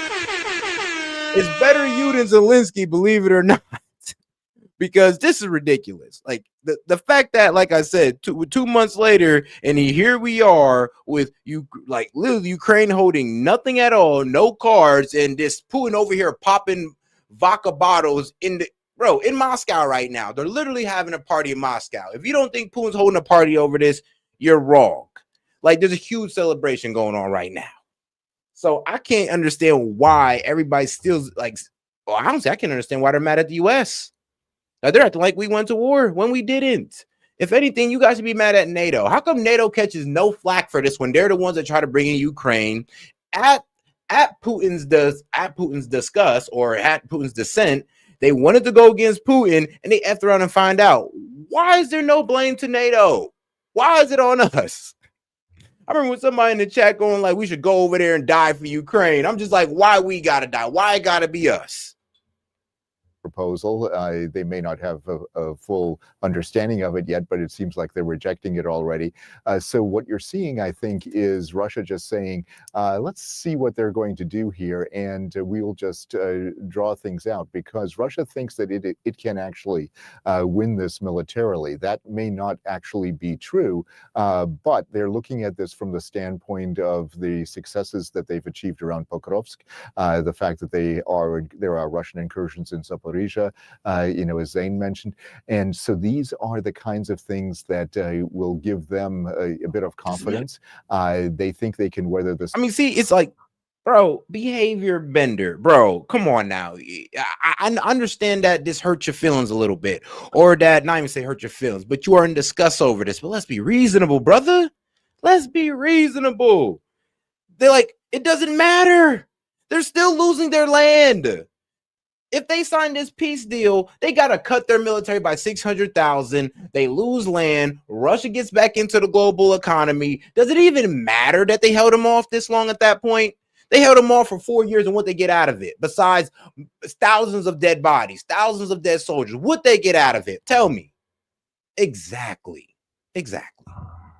Storm. They think that they can, in essence, split the U.S. from Ukraine and actually split the Europeans off as well. So that's really what they're doing here. They're in essence trying to adopt a strategy of divide and conquer on the diplomatic field, along with what they're doing on the military campaign aspect of this. All right, and we know There that is President Zelensky has been very reluctant. Okay, well, there is that, though. Billions of US dollars. There is that. To lower the conscription age because of concerns that it would have on demographics already strained in the country, as well as the economy overall, which leads to one of the demands in this 28-point plan in the original document, that Ukraine would cut its military force to about 600,000.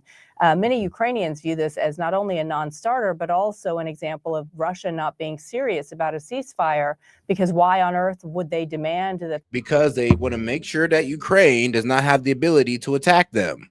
That's what it says. I mean, And here's the thing. I mean, didn't you expect this to come when they're the losing army? They're going to have to, I mean, let's be real. The winning army usually asks that side to cut their military force. I mean, we did it to Japan. I mean, we didn't do it as vicious. I mean, we did Japan dirty. We said you can't have not no army. I mean, these guys still get an army, just 600K. So, they can never oppose Russia again. Like, that's what it's pretty much all about, to be quite honest. So it's not, though, him wanting their army to be cut is not saying that, oh, Putin's going to attack again. Because if you actually read the peace deal, you understand that if Putin attacks them again, not only will the land that is now de facto Russia be unrecognized, but all sanctions will be brought upon Russia again. And you think Russia want to go through that? You think Russia want to keep going through these sanctions? No, they want to get welcomed back into the global economy. I think one of the main things that actually brought Russia to the table is, you know what, you say you're going to let us into the global economy. Ukraine will never become a part of NATO. All right. We won't attack them again. Just cut their military down by half.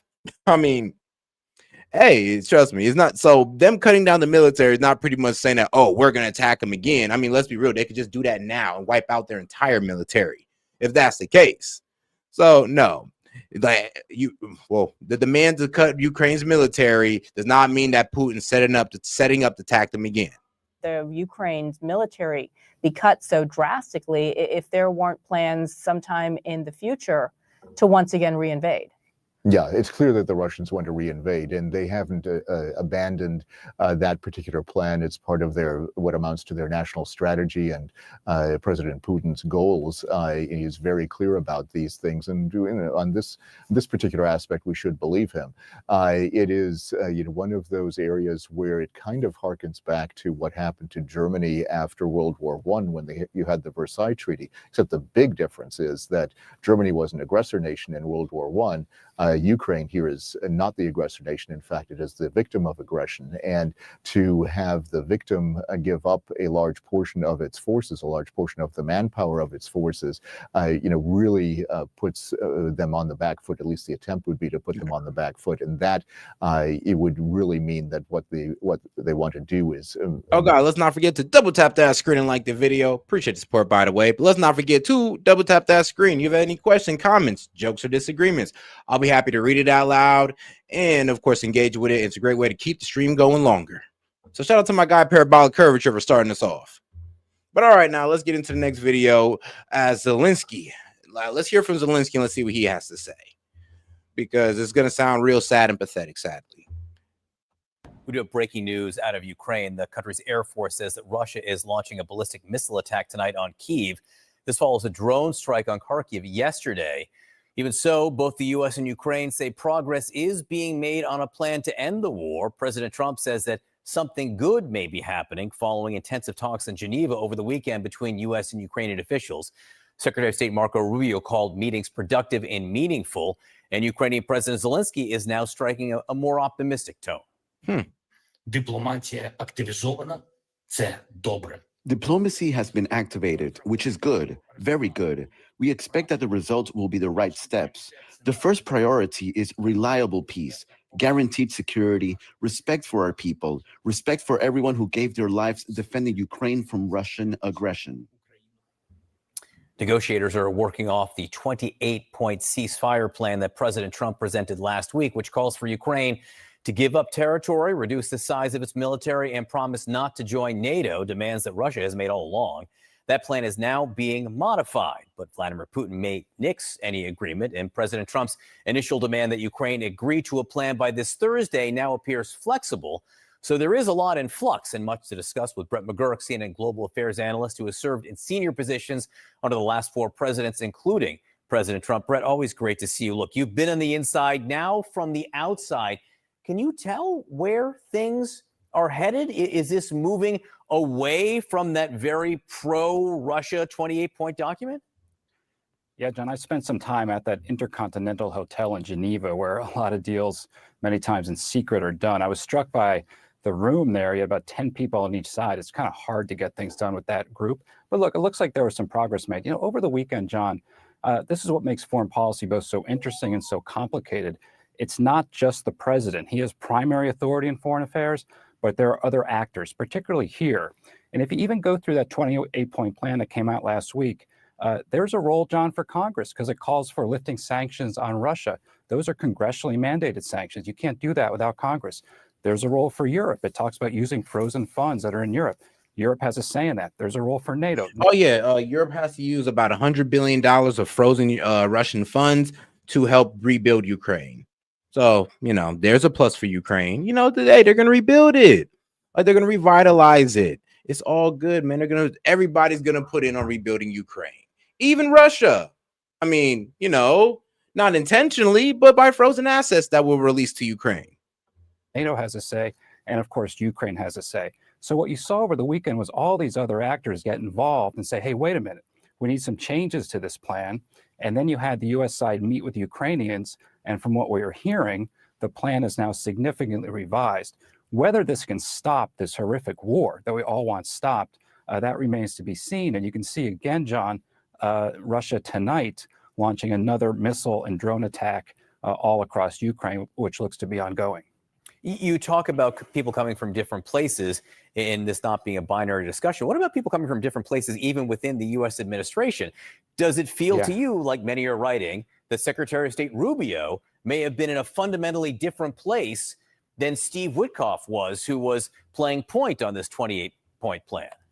It seems like that, which is not totally abnormal when you have a complicated negotiation like this. But I was struck by one of the readouts from the U.S. side yesterday said the first part of the day was focused on coordination. But all right, now we didn't spend enough time on Ukraine, so we're going to go ahead and move on to the next story. Now, White House, well, guess what, guys? The White House is go ahead proposing a Trump's healthcare plan. Well, we'll see where this goes. Yes, Trump proposal framework. Yes, no more $0 premiums and new income limit. Trump reveals new healthcare proposal as ACA premiums set to soar. And yes, even with the Obamacare healthcare subsidies, healthcare premiums will still go by 18-30%. Without them, they're going to double and triple. So trust me, I know you'd rather an 18% increase than seeing a double and triple in your healthcare premium. I know, me too. All right, now let's get into it. We're learning President Trump is planning to unveil a new health care proposal. And at this point, we're still waiting to know exactly what's in it, but we're told it could include a temporary extension of the Enhanced Affordable Care Act subsidies, which are due to expire at the end of the year. They were at the center of the government shutdown.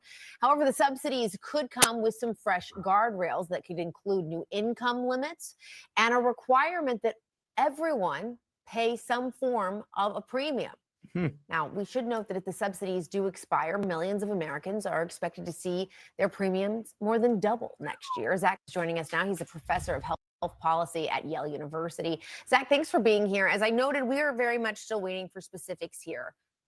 I'm sorry, this has actually been, sorry, Zach, we're getting breaking news while I'm talking to you. I have learned that the White House has postponed its expected unveiling of this new healthcare proposal. It was expected to be unveiled today. We'll learn more, hopefully, about that in the coming moments. But again, this is postponed, but we can talk about the ideas here. Zach, we just outlined some of the things that could be in there. It could also likely include an option for some people who choose these lower tier plans to receive some federal aid as well to help pay for that plan. So just what are your thoughts initially in some of these ideas? Oh, guys, shoot. Quick commercial break. I'll be right back. I'll have to quickly go ahead and play this little clip real quick. The Trump administration is excluding nursing from professional degrees. This is a great idea to lower the cost of tuition. We are in a historic nationwide nurse shortage. Let's explain what the Trump administration is doing here to make this worse. Gladly. So first off, it's important to know we're talking about only graduate level federal student loans. And prior to the big beautiful bill, it was pretty easy for any student who wants to pursue a master's program to get basically unlimited federal student loans. But the big beautiful bill made a change that capped the amount one can get for a loan and made two separate categories. One, what they call professional degree loans, which have caps of $50K a year and $200K in a lifetime, and graduate degree loans, which have caps at $20K a year and $100K in a lifetime. Yeah, and the bill allows the Department of Education to decide which degrees are considered professional and which are merely graduate, and they just decided that nurses are merely graduate, not professional, and therefore will not have access to the high loan limits.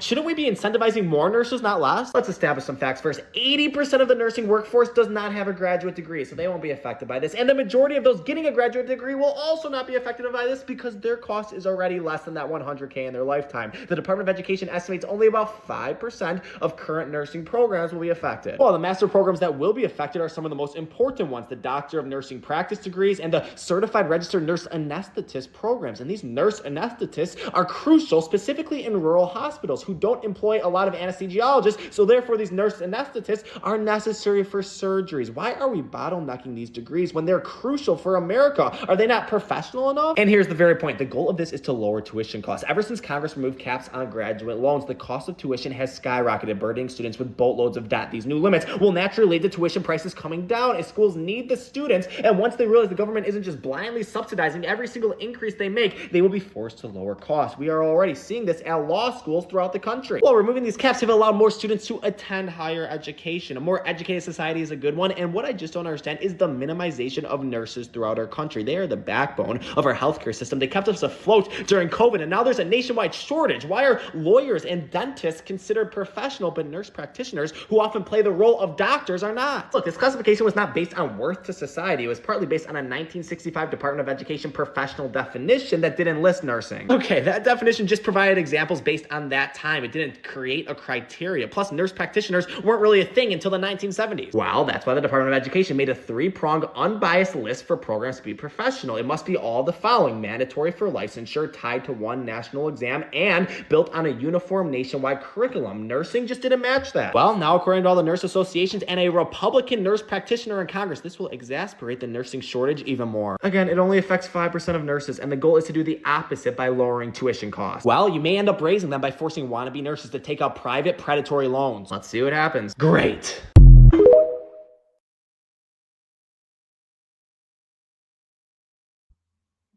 And all right, we are back. All right, now let's get right back into it, guys. Policy at Yale University. Zach, thanks for being here. As I noted, we are very much still waiting for specifics here.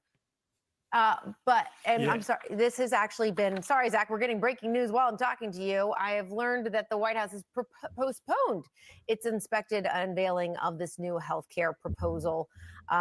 It was expected to be unveiled today. We'll learn more, hopefully, about that.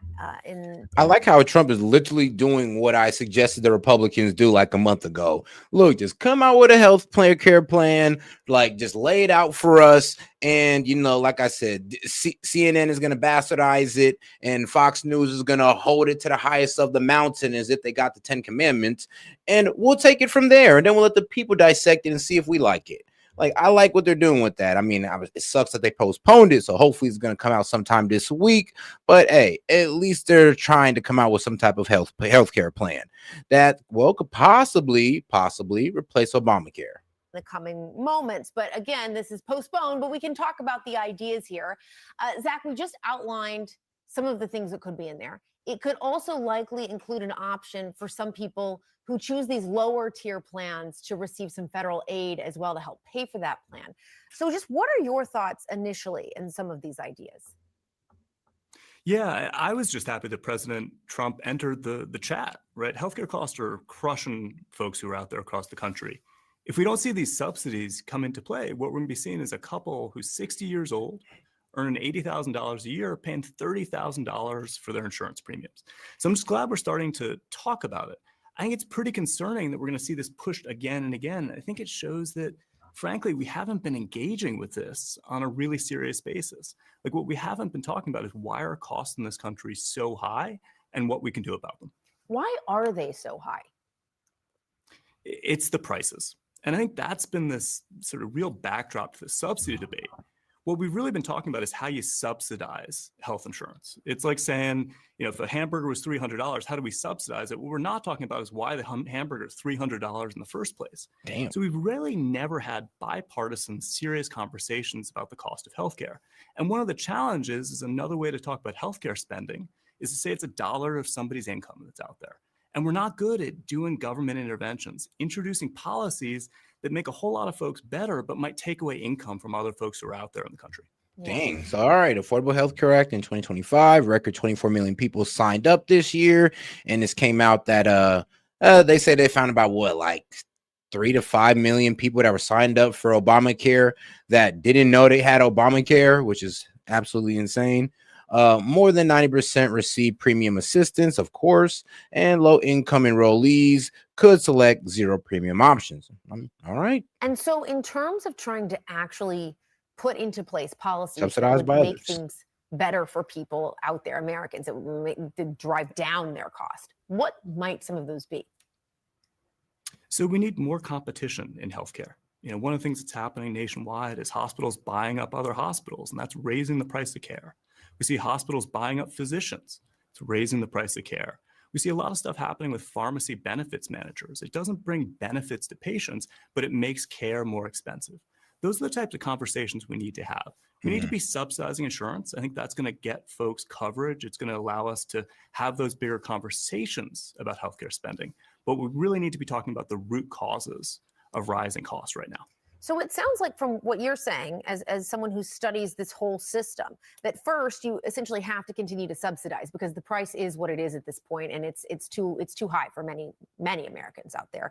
And then after you've done that, it's too high. All right, so here it is. What we know so far: temporary extension of the subsidies, because I mean, let's be real, we do kind of need the subsidies until we can come up with something better. So there you go. Restore income cap previously at 400% of federal poverty level. All right. And then we got monthly premium for all enrollees. So there will be no more zero premiums, and a health saving account for lower tier plans. Okay, okay. And proposal not final, timing / content could change. I mean, of course. Now, I'm pretty sure they're going to probably go by the healthcare plan that they put out in 2019. So if you want to know more about that, look up the, what was it, the Republican Study Committee. I'm going to have to make sure I look it up again. I'll bring it up for you guys, the file. But yes, the Speaker Mike Johnson actually posted this on his on his website, and also the American Association of Hospitals also did the same thing. So yeah, there's been people who've already reviewed the Republican healthcare plan, and they've already wrote their reviews on it. So you can go ahead and look that up and see if you agree or you disagree. For many Americans out there. And then after you've done that, then you need to really get in there if you're Congress and the president and actually make some real changes to the system to include more competition and ways to bring down the prices. That's exactly right, Jessica. And I think that's why folks are so frustrated out there. I think folks know the price of healthcare is too high. Yeah. And what we're talking about with the subsidies is the insurance for 20 million people. There are 150 million people out there who get health insurance from their employer, and they're feeling all sorts of trouble. And in a sense, what we want to say is, look, let's have these bipartisan conversations. Let's talk about the cost of healthcare. Let's make sure that people aren't priced out of health insurance, and see if we can get us on a glide path that's more sustainable going forward. So I think it's great that President Trump leaned in. It's a little worrying that the Republican Congress pushed back so much that they basically delayed this proposal and just kicking the can down the road one more time. Yeah. And there's also this idea that the president's talked about several times publicly, unclear if it would be a piece of this, but where he essentially says, let's give people federal income to help them purchase some of this insurance or give them money, some of these lower tier plans. But essentially, oftentimes people who get those lower tier plans are the really healthy individuals that maybe don't need as much insurance or don't think they need as much insurance. What's kind of the balance of those healthier people being in the pool? I mean, I'll tell you this right now. We do need to start making healthcare more affordable, but we do also need to start making people healthier as well. I mean, that's also one of the things about healthcare is that, yeah, the healthy people are going to end up paying for the unhealthy people. It's not really going to be such a fair system. And then let's be real. I don't think we should have a healthcare system that, well, doesn't incentivize you to get more healthier or to exercise, eat better. I mean, honestly, I remember somebody was saying that, yo, if you're unhealthy, you should have to pay higher premiums. And I mean, that should teach you. But hey, maybe that's just me being a bit heartless towards fat people. I'm sorry. But all right, now let's see what our man Scott Besson's got to say, because they were grilling him. Says inflation has nothing to do with tariffs as U.S. rolls them back. All right, let's get right into it.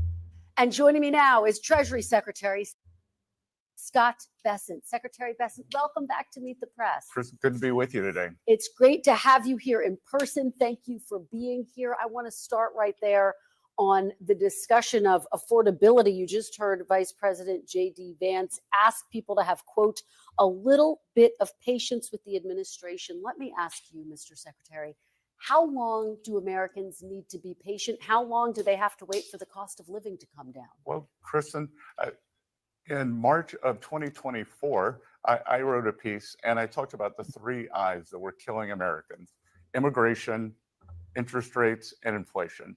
President's closed the border and the mass immigration is gone. And that was putting, a lot of the immigration was putting upward pressure on housing, downward pressure on wages. Interest rates are down. And now we are starting to see the affordability. The prices get better. We had a very big October for home sales. Energy prices, gasoline is down. We saw, we believe healthcare is going to come down. We will see an announcement this coming week on that. And so across the board, prices are starting to come down. We're having Thanksgiving week. This will be the lowest cost for a Thanksgiving dinner in 4 years. Turkey prices are down 16%. And yet some prices are going up. Of course, we have seen prices increasing on staples like coffee, bananas, bacon. Inflation has gone up. It's at 3% now, up from 2% in April when the tariffs were imposed. No. They weren't. So inflation hasn't gone up. And Kristen, the one thing that we're not going to do is do what the Biden administration did and tell the American people they don't know how they feel. They are traumatized, And over the Biden inflation, we have slowed inflation, and we are working very hard to bring it down. Which is true. I mean, they have slowed inflation. I mean, the problem is the Biden administration is the reason inflation got out of hand. And that's just something the Dems will never be honest about. So don't expect them to tell you the truth about that. They'll just sit there and pretend like Biden's inflation is still not something that we're dealing with today. Like, they're going to sit there and pretend like we weren't at 4 or 5% inflation just last year under Biden. They're going to sit there and pretend like, oh, yeah, all that just went away and everything that's happening today is Trump's fault. Well, I got something to show you. Let me show you something, because, you know, I ran the numbers. I said, you know what? If mainstream media can do it, of course I can do it too. And guess what I did it with? I did it with good old Chat GPT and AI. Pulled all the information from the Bureau of Labor Statistics and all that and CPI indexes. And I got this right here. This cool little graph. I mean, like, bro, look at this. Now, if you guys are on the full screen, hey, if you guys are on the horizontal, you can really see it. But here it is. Cumulative consumer price index, price increase by category, Trump versus Biden. Now we're talking about Trump's first term from 2017 to 2021 to Biden 2021 2025. Now we're talking about a price increase of 20% overall. Trump, he had a price increase of about what, 7% or so. This man had 21% or more in overall consumer price index growth. Well, in prices. Now, how much the groceries go up? Food at home, they went up about 22, 23%. Housing and shelter, how much did that go up under Biden? And you think these price increases just went away? No, we still dealing with these price increases today.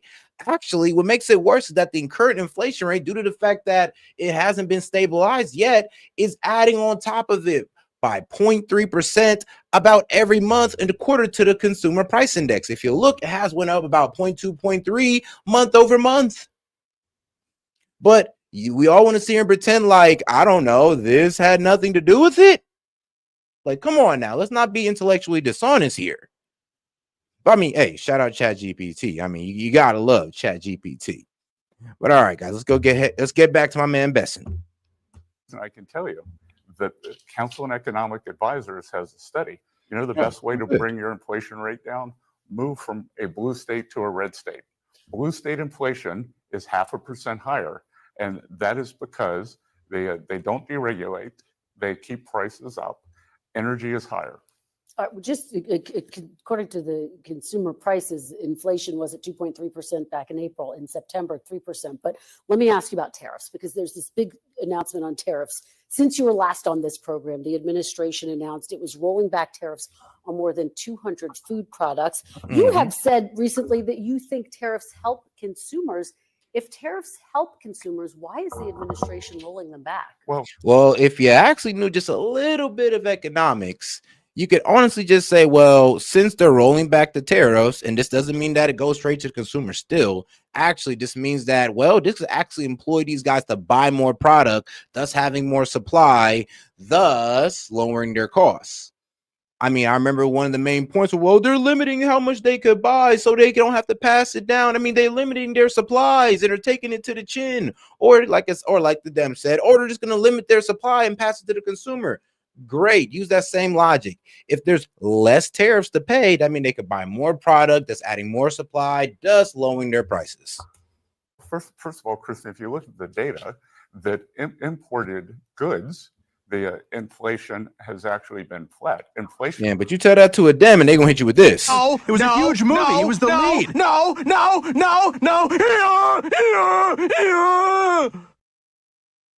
Almost every time. Is up because of the service economy and services. So that has nothing to do with tariffs. And many of the food items where the inflation. Oh, God, let's not forget to support the stream so we can keep the stream going, guys. Appreciate the support, but let's make sure to support so we can keep this stream going.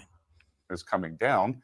The USTR has been working very hard on trade deals, and the trade deals that have been in the works for 6 or 8 months coincide with many Latin American, Central American countries where the food stuff you just named come from. Well, and banana prices are up almost 7%. Coffee prices up nearly 19%. Oh, yeah, we know. The fact that you're rolling back tariffs in admission that ultimately they do drive up prices for consumers? I would say no. If I was Scott Besson, I'd have just told her no. But I could say that us rolling back tariffs could employ these guys, these importers, to increase their supply, just thus driving down prices. I mean, no, that could always happen as well. Kristen, how much does your arm weigh? That I do not know. Exactly. But you know how much you weigh. You get on the scale every morning. Inflation is a composite number, and we look at everything. So we try to push down the things we can control. And as I said, that we are working on the energy prices are down, and everything flows from that. And I think we're going to see these other prices come down. And again, many of these goods were part of trade deals with countries that have been in the works for months. Sure, very quickly, come down in a matter of weeks, months? Sorry? Weeks or months? You said the prices will come down in weeks or months? Some are going to come down in weeks, some are going to come down in months. We just had in terms of affordability, we just had the best month in the housing market due to affordability, due to increased supply in October, best October in 3 years, best month since February. Let me ask you big picture, Mr. Secretary. I mean, yes, we did add a good amount of jobs to the economy. I believe it was about 119,000 jobs that was added to the economy in October. So, I mean, hey, it's positive job growth for about what? Like maybe like a month or two of low to negative job growth. Well, I know we had negative job growth during the summer. You said earlier this month, I'm going to quote you. One bad month. I think there are sectors of the economy that are in a recession. Kevin Hassett, director of the National Economic Council, said, quote, we're starting to see pockets of the economy that look like they might be in a recession. Which parts of the economy do you believe have dipped into a recession? Well, clearly housing has been struggling, and so interest rate sensitive sectors have been in a recession. And the other thing that was not helpful, Kristen, was the longest government shutdown in history. It was 1.5% hit to GDP. The 9,500 flights canceled, and the Democrats didn't care that they hurt the American economy. Anything to stop Donald Trump. Well, big picture, is the country at risk, the entire country at risk of being in a recession? No, I am very confident about 2026, because what we are going to see is the president has done peace deals, tax deals, and trade deals, but one big, beautiful bill. And to go back to affordability has two components. So it's price of goods and real incomes. So under the one big, beautiful bill, especially. And the only way to beat this inflation, well, be real with you, it's not the lowering of inflation, but it's the raising of wages. Like, yes, we have to raise wages. And I mean, here's the thing. It kind of goes into Trump's whole immigration strategy is to create scarcity in the worker market. So wages also go up that way as well. So it all works into raising wages. That's why it was no tax on overtime, no tax on tips, because Trump's main goal is to raise wages to outpace inflation. Can it be done? I mean, yeah, it can be. But will Trump do it? Well, let's see if he can pull it off. For working Americans, no tax on tips, no tax on overtime, no tax on Social Security, auto deductibility and loans for American cars. That's all kicking in. Americans have not changed their withholding, so we're going to see substantial refunds to working families in the first quarter of 2026. Americans will change their withholding, and they will get an increase in real income. The trade deals that we've done, I was just at my hometown, Charleston, South Carolina.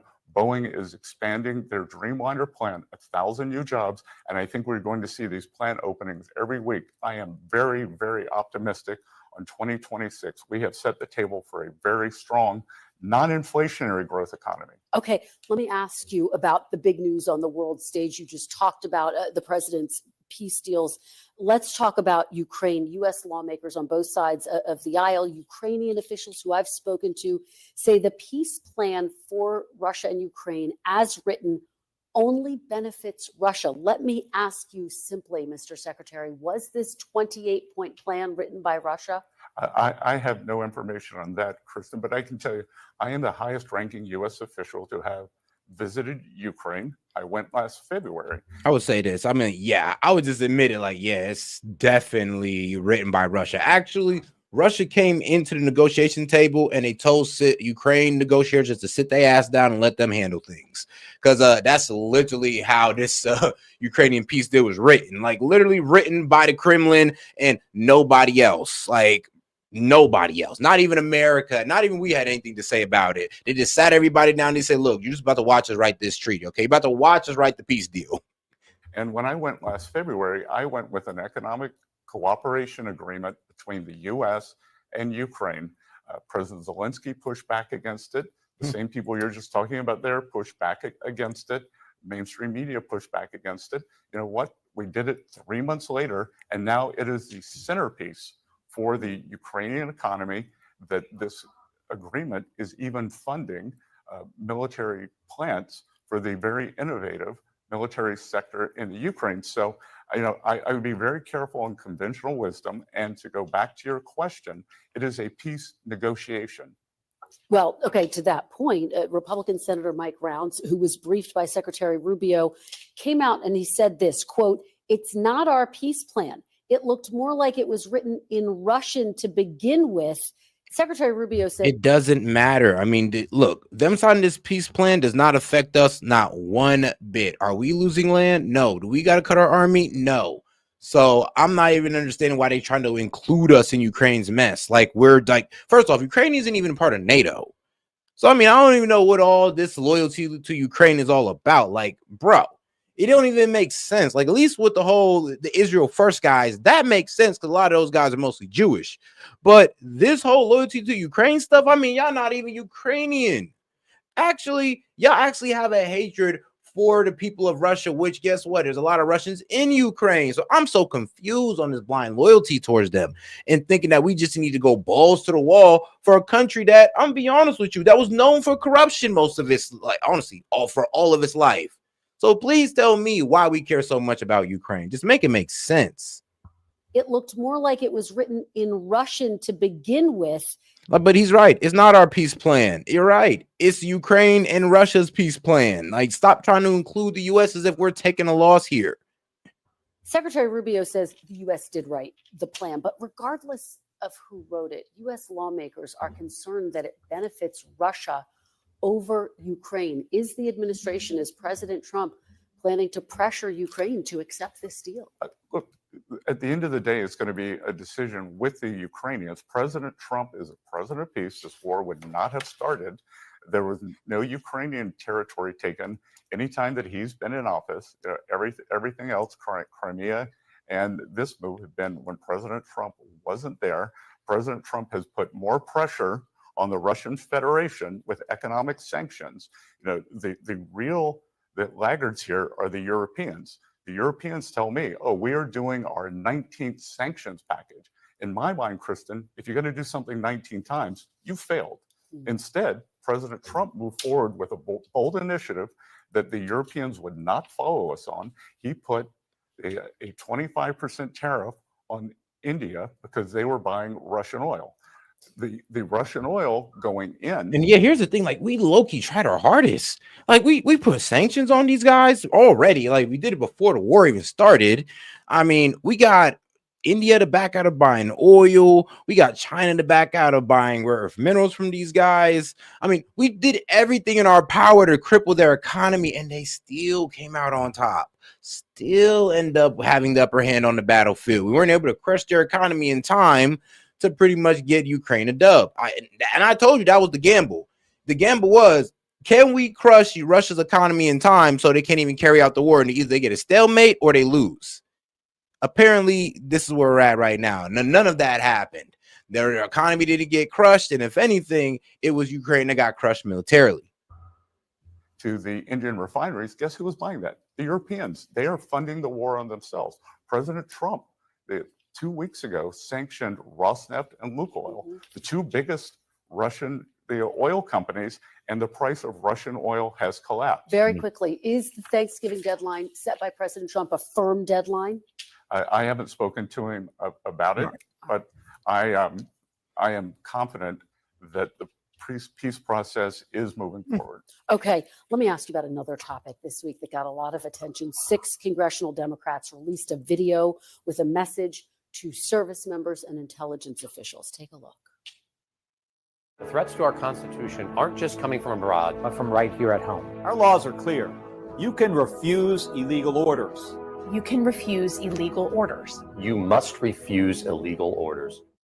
President Trump accused these lawmakers of, quote, seditious behavior punishable by death. Press Secretary Caroline Leavitt said that every order President Trump gives is lawful. Are you confident that every order that President Trump gives is lawful, Mr. Secretary? Kristen, what I am confident of is that this was a display of gross negligence here, that there are 2.1 million service members. And you're probably going to say, oh, like off the rails representatives have gotten death threats. Well, what about the 2.1 million service members? They have put their lives at risk. There is one commander in chief. And when you step outside of the chain of command and try to create the noise and chaos, that only helps our enemies. Are you confident, though, Mr. Secretary, that every order that President Trump gives is in fact lawful, as Caroline Leavitt has said? I am confident of that. And I am also confident that this was a complete mistake. They should retract it. Okay, before I let you go, I have to ask you about your op-ed in the Washington Post this morning. A lot of folks going to wake up to that. You call for an end to the filibuster. In the past, Leader Thune has said that it's just not happening. There aren't the votes. Mr. Secretary, do you believe that you have enough votes, that the president has enough votes to get rid of the filibuster? Well, we will see come January 30th, because that's the point of my editorial, is to put the Senate on notice that the Democrats kept the government shut down. And Ezra Klein in the New York Times took the mask off. He said this wasn't about health care. This was about stopping totalitarianism. The Democrats haven't been able to stop President Trump in the courts. They haven't been able to stop him in the media. So they had to harm the American people. 1.5% hit to GDP, $11 billion permanent hit. They don't care. So I believe that Senate Democrats, if Senate Democrats close the government again, that Senate Republicans should immediately abrogate the filibuster. You should ask Senator Klobuchar whether she will adhere to the filibuster and whether she will close the government again. Just yes or no, though. Do you acknowledge at this point you don't have the votes right now to do that? We will see. Can have them on January 3rd when we see this bad Democratic behavior. All right. All right. Secretary Bessent, thank you so much for being here and for the robust conversation. We really appreciate it. Good to see you. Covered a lot of ground. All right.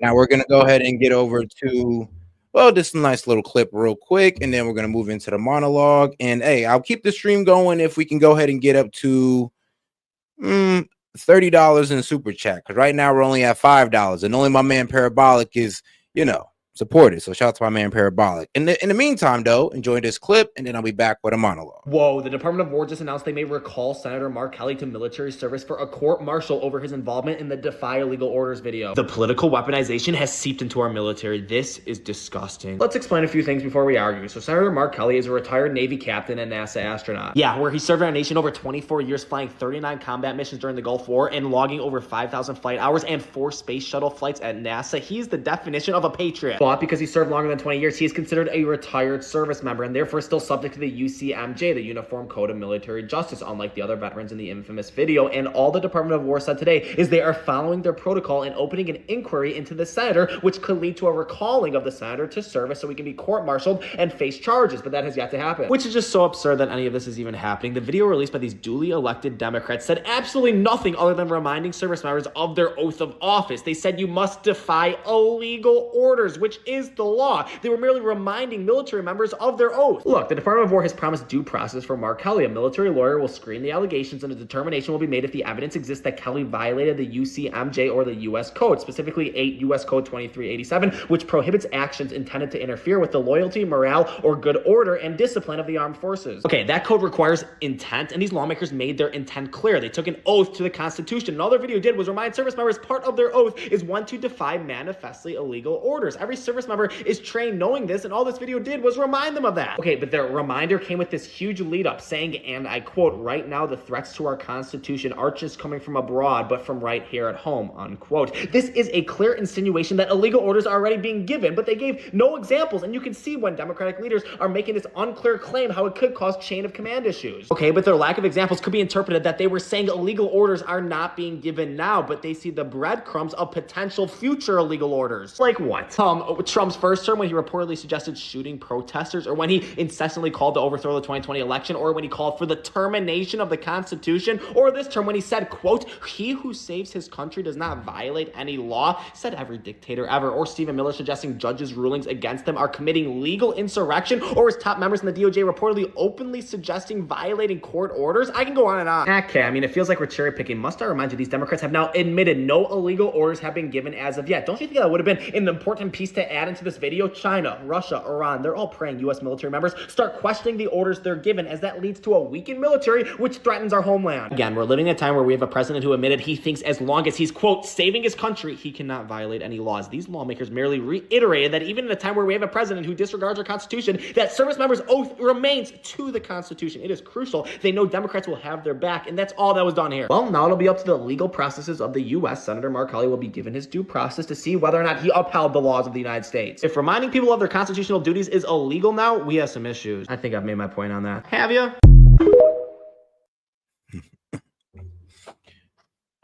That's true. I know I made my point on it, but all right, guys, I'm gonna go ahead and hit the monologue. And like I said, we can keep the stream going if we can at least get up to, like I said, about $30 in the super chat, or, you know, gifts and all that good stuff. Other than that, it's all good. It's all good. Hey, we can definitely do this tomorrow. You know me, I ain't tripping. But let's go ahead and get into the monologue, because I do want to talk about tariffs and how these Dems are dishonest about the way they do, dishonest about the way they view tariffs. They say, oh, it's a tax on the consumer. Wrong. It's a tax on imports. And they even say that within the definition, but then they say, but it's a tax on imports, so it gets passed on to the consumer. But I thought you said it was a tax on the consumer. No, the definition is a tax on imports. So there you go. And the economics of it, or how that price gets passed down, or where it goes, or how a company eats it, is mainly depending on the competition in that market, or what the industry is. Like I said, the less competition, the less competition in the market, the more likely there are to pass down prices. The more competition, the less likely. So when I sit here and I tell you that these companies or the importers can take it to the profit margin, overhead costs, and they'll do all that just to avoid passing it down to the consumer, because one, they know the consumer can't pay anymore, and two, they know they still got competition out there that, well, guess what? These guys lower their prices, or they keep their prices the same, and Walmart's raising their prices. They might lose out to other places on things like grocery, clothes, electronics. And this is all if they decide to pass down that cost to the consumer. They could lose out to places like Target, Kohl's. I mean, I'm not sure about too much Kohl's, but Best Buy, like other places that have that more selective, retail. Now that I've explained tariffs, let me tell you why Trump lowering the tariffs does not mean that, it gets passed on to the consumer. Because like I said, these guys could take it to the overhead. So him lowering tariffs could mean that, they could either buy more, they could buy more product to lower their price. I mean, shoot, they can either start hiring more people, because yes, these companies can either, one, take it to overhead, two, take it to profit, and three, pass it down. Why are they less likely to pass it down? Because the competition in the market is too damn great. Of course, depending on the industry. And most of the industries that you're talking about are pretty competitive industries. Now, if you want to talk about bananas, I ain't gonna lie. Hey, we ain't growing bananas here, so they can pass down that price. Why? Because there's not that much competition. Coffee. Do we grow coffee beans here? No, we don't. So there's not much competition. Now, if these guys had heavy competition in America, let's say we were going to own coffee beans, or let's say, I don't know, some other country was offering us a better deal, they would have to keep their prices the same. Why? Because if they raise it, just lose out on sales. And then let's be real, raising the price really isn't going to be worth it, or passing the tariff on, it just wouldn't be worth it. But all right, now, And let's go over to sedition, because it's gonna be like the third time I talked about sedition, because it's just absolutely ridiculous how these guys were able to go out on television, talk about unlawful orders with no example of what Trump did, and they're just going off a look, man. He said something that some guy wrote in a book. He said he might shoot civilians, or he might start shooting protesters. And guess what? We don't. It's not on audio. It's not on video. It's just he say she say. You know, this one, his ex-secretary of defense, or the deputy secretary of defense, wrote in the book. So we're just supposed to take that and just radicalize it to say, oh, now he's gonna start, sending out unlawful orders. Really? And isn't it kind of condescending and disrespectful towards our military men to think that they don't know what an unlawful order is? And that's the problem with the Dems. It's like, if things aren't going their way, they start thinking that, oh, there got to be some type of duplicity going on. Like with the Supreme Courts, when these guys start losing to the Supreme Court, they say, oh, well, it's because Trump owns it and all this wild stuff, and everybody's a Trump loyalist. It's like, no, Trump just happens to be following the Constitution, and y'all just don't like it. Y'all don't like the Supreme Court is confirming it. That's just the way it is. They don't like the fact that the National Guard is being employed in these cities to bring back some type of peace or some type of stability. They don't like it. So what do? They go out and start. And here's the thing: this whole sedition thing, that message, it was generated towards the National Guard and towards the people to make the National Guard look bad, or to try to turn the people against the National Guard. Because, I mean, why else would you do it if not to sow confusion in the people and within the National Guard? Now you got two groups confused, but now you got one group seeing the other group as an agitator, just like you did with ICE. And look what that got you. I mean, honestly, that got the doubling down of the National Guard even worse. Like, Trump brought down law enforcement even worse upon these liberal cities.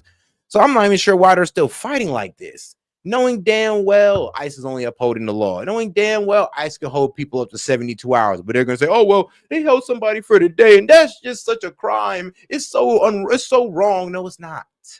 No, that's just how they do investigations. Okay, chill out. All right, but let's go to healthcare. Yes, healthcare. Now, I'm gonna be honest with you. Obamacare, as far as giving people healthcare, it did its job. As far as giving people affordable healthcare, which is two different things. Affordable healthcare, it completely failed on all metrics. It became more unaffordable as time went on, and it only enriched the healthcare companies like United Healthcare. United Healthcare, their CEO got shot by Luigi Mangione. That guy, United Healthcare, that denies like 30% of their claims. United Healthcare, those devious bastards, those guys. Yep, they got 1,000% stock increase since Obamacare was enacted. So, was Obamacare for the people? Was it for them? Was it for the insurance corporations? Because till this day, those Obamacare subsidies, yeah, they go straight to them. Not you, or not anything that can help you afford healthcare, straight to them. So that's the problem with healthcare right now. It's like, it was supposed to be like some damn near a socialist program to give healthcare to all, or to give affordable healthcare to all, but damn near turned into corporate cronyism again. It's wild how that kind of worked out. We started with it basically a socialist intention, but we got a capitalist outcome. And I'm all for capitalism, but to this degree to the crony capitalism that is going on right now, I can't do it. I'm all for capitalism. I'm all for free market. Trust me, it gives the best advancement, growth, like opportunity for you to come from the bottom to the top. Nothing beats capitalism under those metrics. But what we allow to go on within the free market, bro, that's crony capitalism. That's never going to help the American people. Actually, especially the way these corporations are lobbying politicians to go against our interests. We vote them in. We vote these bastards in, and then they dare get paid off by a politician. It's almost like, bro. So we have hundreds of people just voted for you just for 1 to 5 people to buy you out. Well, ain't that a bitch? Man. But let's get over to let's get over to Ukraine. So once again, another topic I spent about 3 days talking about, because people are childish when it comes to Ukraine. They literally sat there and thought that small old Ukraine could beat big Russia, can beat Mother Russia. Now I ain't gonna sit there and just deride Russia. But I gotta be honest, we all knew they were gonna win. And I'm sorry that you guys are sitting here hurt that, oh, how come Russia's getting this great deal? Like, how could this be? I mean, obviously they were winning on the battlefield. How else could it be? How else could this happen? I mean, come on. 1 + 1 is still 2, right? All right, great. You can still follow me then. So Russia going up, I mean, Ukraine going up against a superpower equals an L, a major L, a land concession L. And guess what? We all got to hold that. I mean, yeah, as Americans, we put our money behind it. Thank God we were dumb enough to put boots on the ground. We got to hold that L. It was a dumb thing to invest in anyway. We were investing in a military L.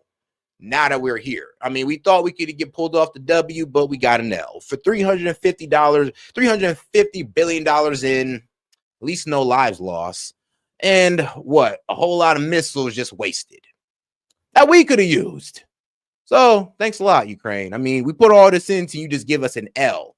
And now we got Rubio out here looking retarded in front of the world stage, looking white in the face, whiter than usual, just going like, well, look, man, this ain't the final deal. We could possibly get something better. Don't expect nothing better, but just know we could possibly get something better. It's pretty much what this man hit us with on live television. So shout out Rubio. You're doing your best, brother. You're doing your best. So hey, you got to dealt a shitty hand. It is what it is. It is what it is. But all right. Oh, guys, you guys any question, comments? Like I say, you guys can still super chat in and all that good stuff. Now let's go to some Ohio politics with Vivek Ramaswamy. Now, you know what? I actually like Vivek. I actually do. I mean, some good ideas. Like guys, check this out. Check out Vivek. I'd really like to know what you guys think about Vivek Ramaswamy, right? So Vivek says fossil fuels are a requirement for human flourishing, plain and simple. And then he goes in this video, he's going to do a little bit of a deep dive. We're going to play it here in a second, but I just want to know, I mean, he speaks a lot of common sense ideas. Is he able to deliver on them? I don't know. But I think we get a governor like Vivek who's literally just hell-bent on becoming president one day, and he actually wants to pretend like he's going to be the most America first patriot politician in office, and he actually delivers on a lot of the shit that he says. These governors have a lot of freaking power. So if he gets in office, you get a good mayor, a couple towns, maybe some shit changes. I don't know. I want to know what you guys think. Drop those comments. I don't trust him, but I don't trust him. Get worse, right? So drop those comments below. Let me know what you think of Vivek. Peace. All right, I'm in an above ground coal mine here in Noble County, Ohio. We just climbed up this big mountain. The secret to Ohio's energy success is baseload power generation. And the reason electric bills are so high across the state is that, unfortunately, there has been a war on coal. That was a mistake, and we have to end that. Yeah, that's true. I remember, back in my childhood, I lived down the street from a, shut down coal plant. Shut down. You can still see some of the piles of rocks and coal over there and all that good stuff. Now they didn't clean it up. And I mean, they didn't clean it up and turn it into a hotel. Surprise, surprise. Still got some of the reminiscence of the coal factory that was there. But yeah, I mean, during that time, bro, everybody was trying to move towards clean energy, even in my childhood. Or now, not just by using coal and our natural resources, but also turning to natural gas in addition. The truth is fossil fuels are a requirement for human flourishing. It's just the hard fact. The sooner we own up to that and accept it and embrace it, the more successful we're going to be as a state, the more we bring down those electric bills and energy costs for Ohioans, and the more we power that manufacturing boom that we bring to our state, because there's no manufacturing dominance without energy dominance. They're two sides of the same coin. These are some of the greatest workers I've met in my tour today. These are the people who power Ohio's economy. My message to Eastern Ohio is, you're not a forgotten region. You're part of our future. And coal and natural gas are an important part of it. And all right. See, I like the man's plan. The man got a great vision. But, bro, when you create these coal jobs, are you just going to fill them with Indians and just tell us that we're lazy and we're mediocre? Because I'm be honest with you, Vivek, you still got a lot of people effed up with that, and you had never retracted that. So this is why I'm hesitant to vote for you as my governor, because I don't trust you. I don't know. You could create all these jobs, and then you're going to tell us, well, you guys are too mediocre, so I just gave them to a whole bunch of Indians. Actually, we're going to increase the H-1B visas coming into Ohio and Ohio State, and we'll just fuck you guys. I'm sorry, Vivek, but I don't trust you not to do that. I should be able to trust you, but I don't. I mean, you play in our face like you America first, but you had a mask off moment with the H-1B visas. And then I'm pretty sure if I look into your pharmaceutical company, I'll find a whole bunch of H-1B visas. Will I not? But then you'll sit here in front of our face, say you're America first, so you believe in American talent. But I'm pretty sure I can find all through your company of how you don't honestly believe in American talent yourself. I mean, or you wouldn't have came out with that rant calling us all mediocre. You know, trying to have a nerd out moment. Like, yeah, you had what? Did you hate the jocks growing up, Vivek? Did the jocks bully you? Did the jocks get the cute girl that you want? Since you said we have a jock worshiping culture, really, bro? Come on now, get over what happened to you in high school. But that's just my personal opinions about Vivek, though. Like, I honestly think, like, his policies are good, but who's he doing it for? Are you just doing it for the H-1B visa guys just going to jump in here? We're just going to start seeing Ohio flooded with a whole bunch of Indians? Or are you actually doing it for the American people? Like all of us, not just the Indians, not just the Indian Americans, not just the H-1B visa guys, but all of us, making sure that all of us can get in on the prosperity, not just your own. Because that's the problem, man. Some of y'all come over here and y'all just do for your own people and not us. And then y'all going to tell us that we're mediocre. Okay, then. I mean, trust me, the Asians try to do the same thing. So, no, we ain't going for it no more. So, I don't know. Vivek, can we trust you? Because I don't know, man. The way you was snapping on Twitter kind of makes it sound like you don't really believe in American talent. You believe in the prosperity of, well, the land of the United States. I mean, yes, you're speaking good about our natural resources and all that good stuff. But what about the people? Do you believe in the people? Because we all believe in the resources of the United States. But we have a problem in the United States where we don't believe in each other. But, hey, let's go ahead and get on to my man, Mamdani, you know, just for reference, though. I was talking mad shit about the president before I came here, but as soon as I met him, I saw his big balls and how handsome he is in person, and so tall and tanned, just perfect. I just froze. He's definitely the alpha male. Oh, we're at $5 for a donation. If y'all want to keep the stream going, shoot, just like get me up to at least like 25, 30, and I got you guys. We'll keep the stream going. The greatest president of all time. I hope he runs again in 2028. He'll definitely win. I'm just lucky I get to be in the presence of such greatness. Best day ever. And Mr. President, congrats on those big, beautiful balls of yours. Thank you very much. Any questions, please? I was talking mad shit. Man, I was talking mad shit. I'm like, hey, he was at first. But here's the funny thing about Mamdani. The turnaround. This man don't even believe that he's gonna get the tax increase. I mean, a damn near what the governor is saying it, which I honestly think Governor Hochul, she's gonna capitulate, I believe. In my honest opinion, she's gonna capitulate because it'd be going against the Democratic base to ignore Mamdani's request to raise taxes. Am I wrong? Don't really think about this. If she ignores Mamdani and tells them no, she's basically ignoring everybody who voted for Mamdani to do this until she told them no. In the most highly populated city in her state. You think she can afford to do that? You think she want to play around like that? I don't know. I don't think so at all. I don't think she's willing to risk it. She may just say, hey, bro, F what these people talk about. I gotta make sure, you know, the corporations and the rich people stay here because they're the ones paying most of the taxes. She could say that. Or she could just, you know, feed into the base, and it is what it is. Hey, and shout out to my man Chase, man, for the baller alert. Hey, appreciate the support, Chase. And he has chosen, he says, we need a conspiracy hour. I got you. But let's listen to my man Zoran Mamdani begging us for money. Well, not us, not me, but if you're in New York, he's begging you. Well, New York City. Remember how I told you a few months ago to stop sending us money? You can start again. This transition requires staff, research, and an infrastructure that can meet this moment. I'm still asking for your help because we need to raise $4 million in total. So January 1st can be the day we start to deliver, not start to prepare.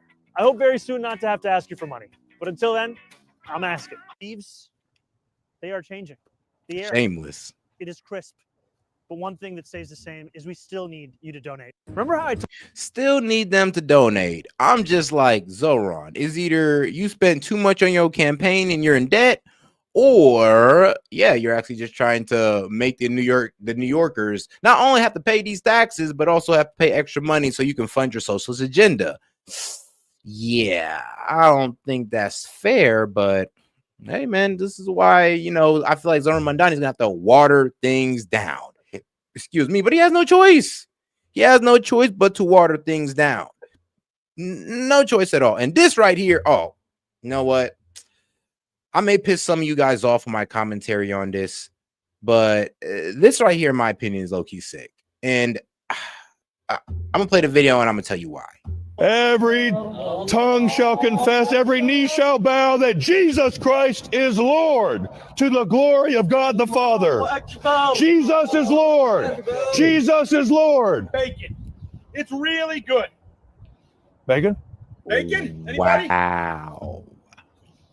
Under the new rules from the 12th Imam, you can eat bacon. It's halal. You can eat bacon whenever you want.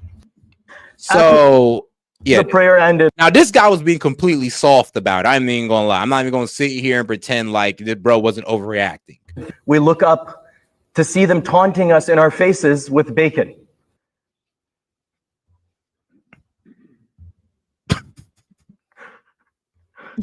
Now I'm sorry. I know I'm supposed to be taking this serious, but the fact that he cried over bacon is crazy. But here's the thing, though.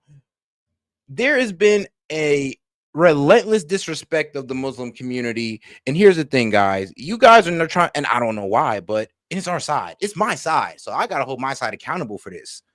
Over here in MAGA, over here on the conservative side, for some reason, we feel like it's okay to demonize Muslims and treat them all as if they're just all one culture, as if they're just practice it all the same. And that's not true. And disrespecting their religion, I'm be real with you, they're not even doing that to us. So why are we doing that to them? Like, shouldn't we show more grace as Christians? Like, I mean, that was like one of the best things that Jesus taught was grace. Now, I know you guys think that they're trying to take over the United States and all this wild stuff, but guess what? You can't prove that. And you're only listening to the radicals, and then you're assuming that's all the Muslims. I mean, let's be real, guys. As MAGA, like, think about it. Since January 6th, everybody painted us like we're January 6ers. They painted y'all as criminals. They painted y'all as the worst of people. So y'all understand this, but we're out here doing it to other people. Like, what the fuck? Like, and then we got bastards out here holding up the Quran, slapping bacon on it, acting like the Muslims ain't gonna do something about it. I mean, bro, if I'm out there in, I don't know, the Amish country or Mormon country, ripping out pages of the Bible, like, come on now. And yes, I get it. I get it. Freedom of speech and all that good stuff, but that's inciting violence. So we all know that. And I'm gonna be honest with you, the bigotry, I'm just never gonna get down with. I will disagree with certain cultures of Islam all day. I would disagree and hate those terrorists along with you all day, but I will never sit here and say that's just all Muslims. But the problem is there's people who actually treat it like it's all Muslims. And that's just the worst way to go about it. Demonizing the religion and all that good stuff. And they don't talk no shit about us. None at all. I know what you're saying. Well, how could they talk shit about Jesus Christ, the Savior? Well, because they also believe that Jesus Christ was the Messiah too. And it's kind of crazy because they stand up for Jesus more than the Christians do. If you talk shit about Jesus, the Muslims gonna work with you. If somebody talks shit to Jesus about us, we're just going like, bro, whatever, bro, get out of my face with that. We're not gonna beat their ass over it. I mean, we can at least respect them for that. They wanted to whoop ass for Jesus and Muhammad. We can at least appreciate that. Find commonality with the Muslims instead of trying to demonize these people and try to say that, oh, they're just trying to take us over. Set. Not all of them. No, they're not. Actually, it's a very, very small percent that actually have that ideology. Most of them just want to coexist with us, to be quite honest. And I ain't mad at it. Actually, I would say this. Why don't we use that same logic for the Mexicans? I'm just saying, why don't we use that same logic for the Mexicans? They're invading, they're trying to take us over, except they're Christians, so it's cool though. Okay, though they can invade, you could be a people and invade us at high numbers and disrespect our culture, and it's all good though because you're Christian. No, we ain't gonna radicalize you like that. We're not gonna call you a bunch of pedophile worshipers. We're not just gonna disrespect your religion. Nope, it's all good. I mean, come on, guys. Like I said, I'm never going to get down with demonizing an entire group of people. It's just not in me. I'm just not a hateful person. And I reject any hatefulness like that's around me. I'm be honest with you. I just don't like it. We can sit here and disagree about them and all that good stuff. You can feel the way you want to feel about Muslims. And I will still be friends with you. I will still enjoy talking to you. It is what it is. But don't ever expect me to sit there and have the same hatred for Muslims as you. I just can't do it. It's just not in me as a man, as a person, as a human being. as somebody who actually believes in the teachings of Jesus Christ, I don't think the man would actually want us out here hating Muslims and trying to demonize these people. I don't think they would want us to demonize anybody. And you're talking to the guy that and here's the thing, I don't demonize Mexicans. I just said the illegal ones gotta go. I don't demonize Muslims. I just said the illegal ones gotta go, and those ones who want Sharia law, yeah, they gotta go, but that's not all of them. That's not all of them. Actually, some of these Muslims come over here to practice a more liberal version of Islam. It is what it is. It is what it is. I had to relive the whole thing again. Every tongue shall confess, every knee shall bow that Jesus Christ is Lord, to the glory of God the Father. But yeah, and you see, look, they're just peacefully praying and they're taunting them with bacon and all this good stuff. And this is I'm starting to see this more and more in line. And I don't want us to go down this path. I don't want us to practice this type of bigotry at all. I don't want to see it in MAGA at all. And we should all reject it.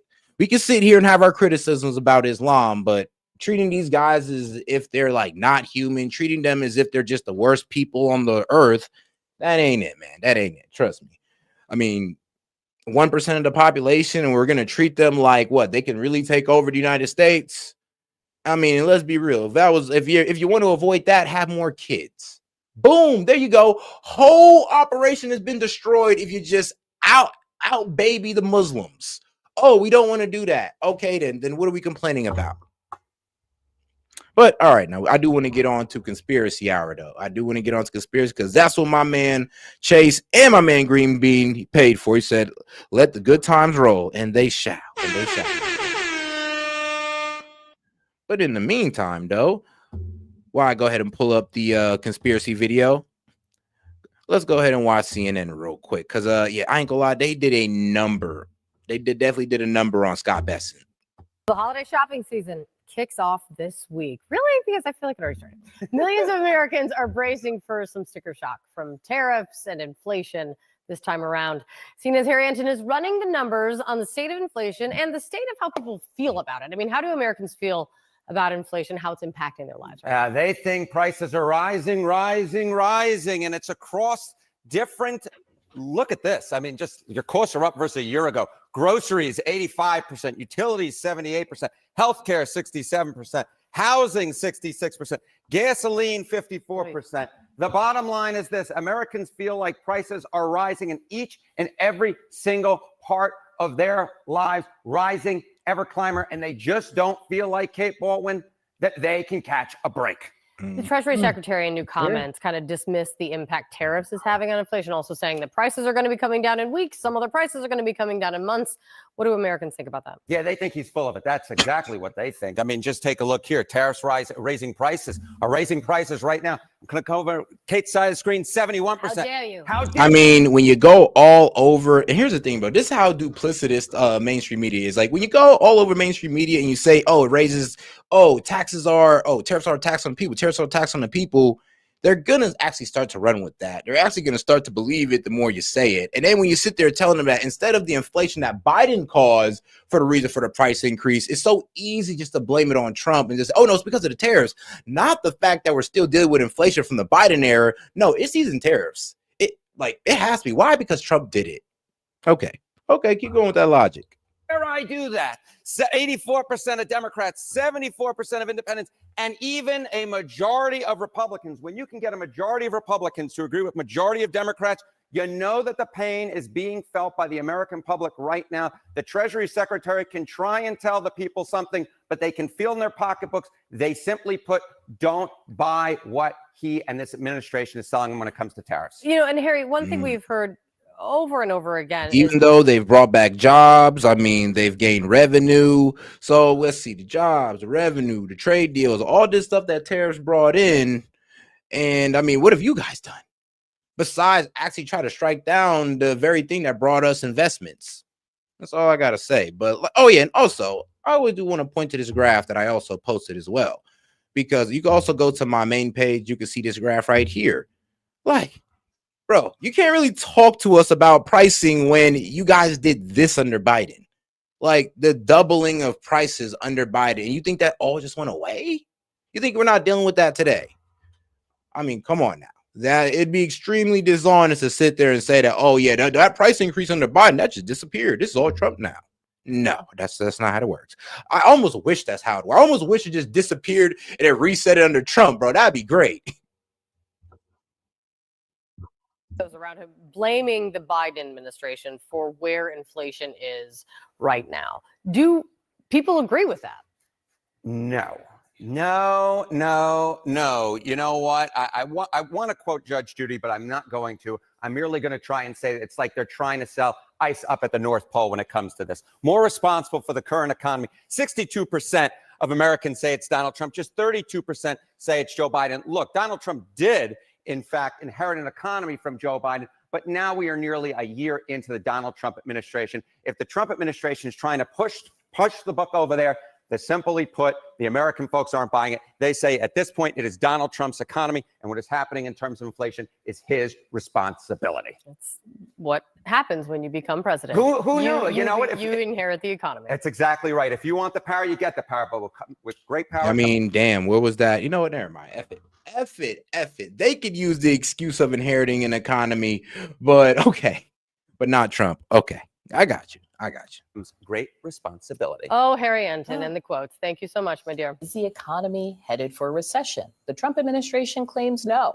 I am very confident about 2026 because what we are going to guys, I'm about to go ahead and put a poll in the chat for what conspiracy video you guys want to watch. see is the president has done peace deals, tax deals, and trade deals, but one big, beautiful bill.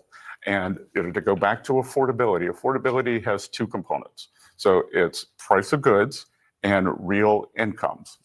Okay, but that's not how you all are feeling about it. Look at this Pew Research survey. It found that nearly 75% believe economic conditions in the country are fair or poor. Cost of living, food prices, high inflation among the issues driving those concerns. I'm going to bring in the group chat now to talk about this. I feel like there's a world of pundits out there already that can talk about the economy. And I bring this up because the White House tends to say the mainstream media is the one that's saying the economy is bad.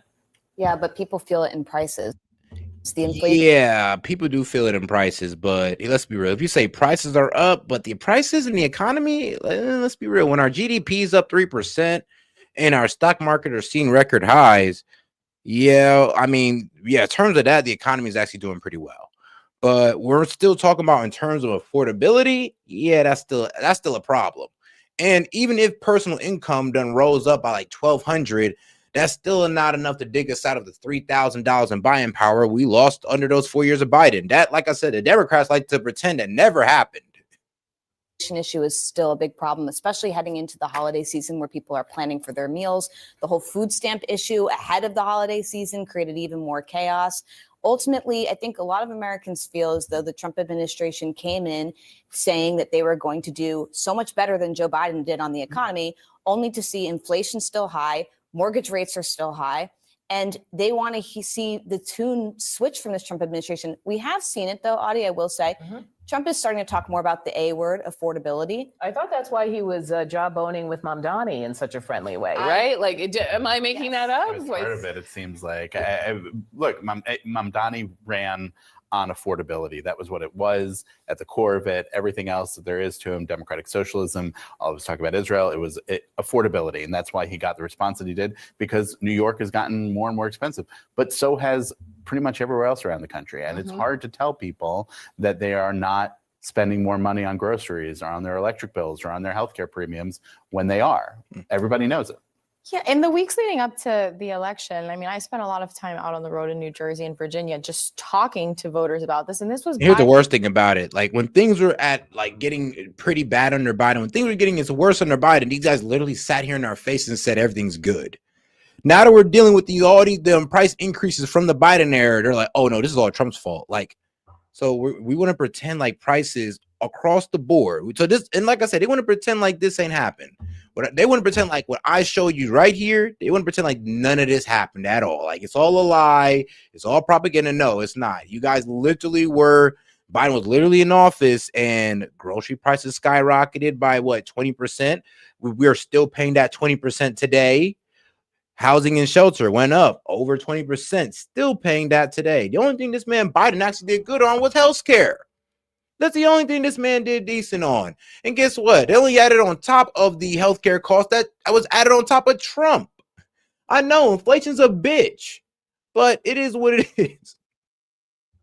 Like, bro, it's like damn near the one thing you don't want to happen because you can't get rid of it for real. When the price increase under inflation is still here from Biden, and when you got skyrocket results like that, y'all want to sit here and pretend like this has nothing to do with the current affordability problem, it's completely disingenuous. Like, really, you could you could tell this is a spin.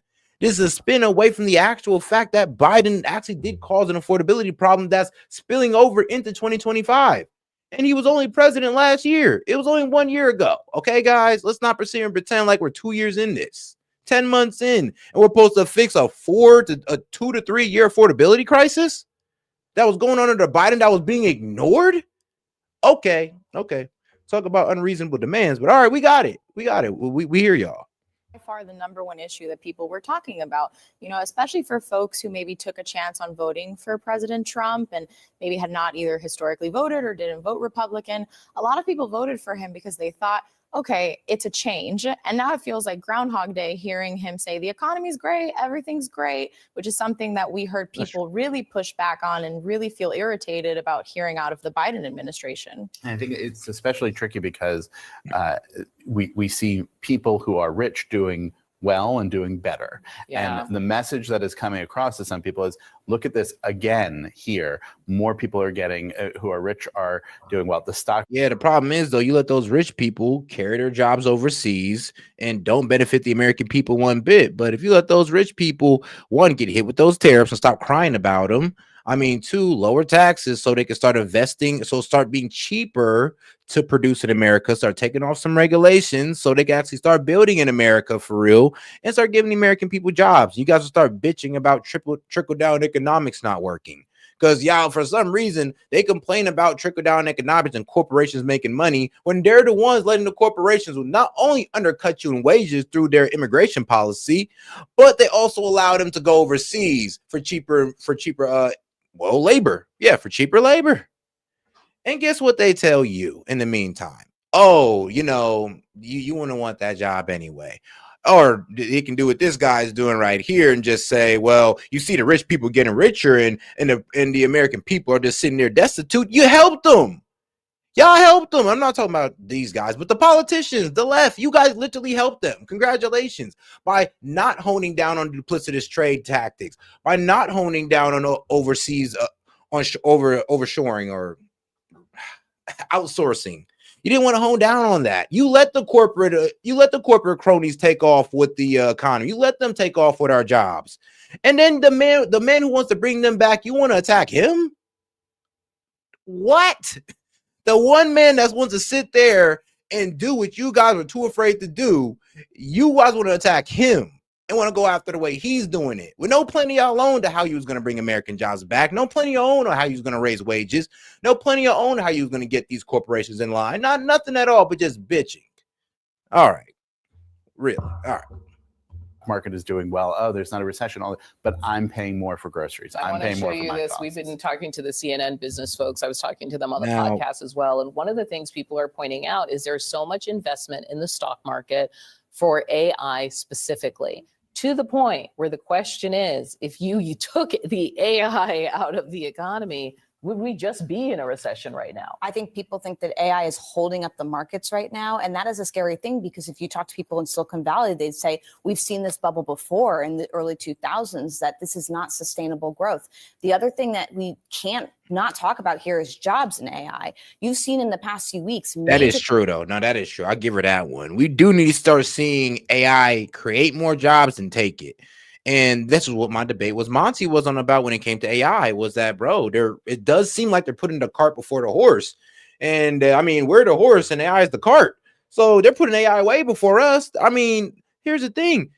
If I was the one implementing AI, let's say that I just ran AI, I would not let AI take jobs. I actually wouldn't even push it to be that advanced until I found a way to create enough jobs to where more jobs than it would take. If me creating AI meant that 10 million jobs would be lost, but I'm creating 30 million, so be it. I'll take that. But if I'm taking away 10 million, I'm only creating 2 million, I don't think I can consciously do that. I don't think I can do that with a good conscience. But guess what? That's me. That's not NVIDIA. That's not Sam Altman. Like, that's not Peter Thiel. They don't care. Well, maybe they do. I'm not going to assume that they don't, but 9 times out of 10, I doubt they care. Corporations announcing huge swaths of layoffs, saying we don't need the same amount of employees, especially at the entry level, than we did before. All right, though, let's go ahead and get over to conspiracy. I don't want to, bore you guys with this one too long. All right, guys, let's get right over to it. Shout out to the conspiracy files. I like this guy. He's a coming up guy. You got to love that. So shout out to conspiracy files, the Epstein files they didn't want you to see. All right, guys, let's get right into it.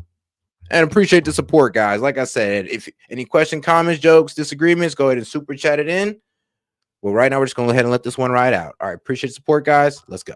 So we've heard a lot lately about Jeffrey Epstein and those top secret files that the FBI, Attorney General, Department of Justice are holding hostage at this very moment. As you guys know, if you've watched this channel in the past, I have made countless videos about Jeffrey Epstein, talking about some of the more intricate, intimate details of the affair. But while Epstein is known widely as being a financier, a blackmailer, and most recently known for his past relationship with President Donald John Trump, there's far more to his case than most people really know or understand. Now, Epstein was a financier out of New York who first got his start as a teacher at the Dalton School, despite having no actual college credentials to support his name, before he went on to work at Bear Stearns. He eventually opened his own firm, Intercontinental Assets Group Incorporated, or IAG, which assisted clients in recovering stolen money from fraudulent brokers and lawyers in August of 1981. And the rest was secretive history. Obviously, we all know that Epstein had prominent clients, partners, and friends in several industries across the world. But today, on this episode of the show, we're going to talk about what the Epstein files could potentially be composed of, the bare bones of the affair, so to speak, bones that have built the highly controversial case that was suddenly upended by Jeffrey's own suspicious death in 2019. After all, as we all know, men tell no tales. As always, with today's show, if you want to check out where I got this information, there is a resources document in the description. All parties are presumed innocent until proven guilty in a court of law. These are just my opinions, the host and producer of the show, The Conspiracy Files. And with all that said, let's do a deep dive.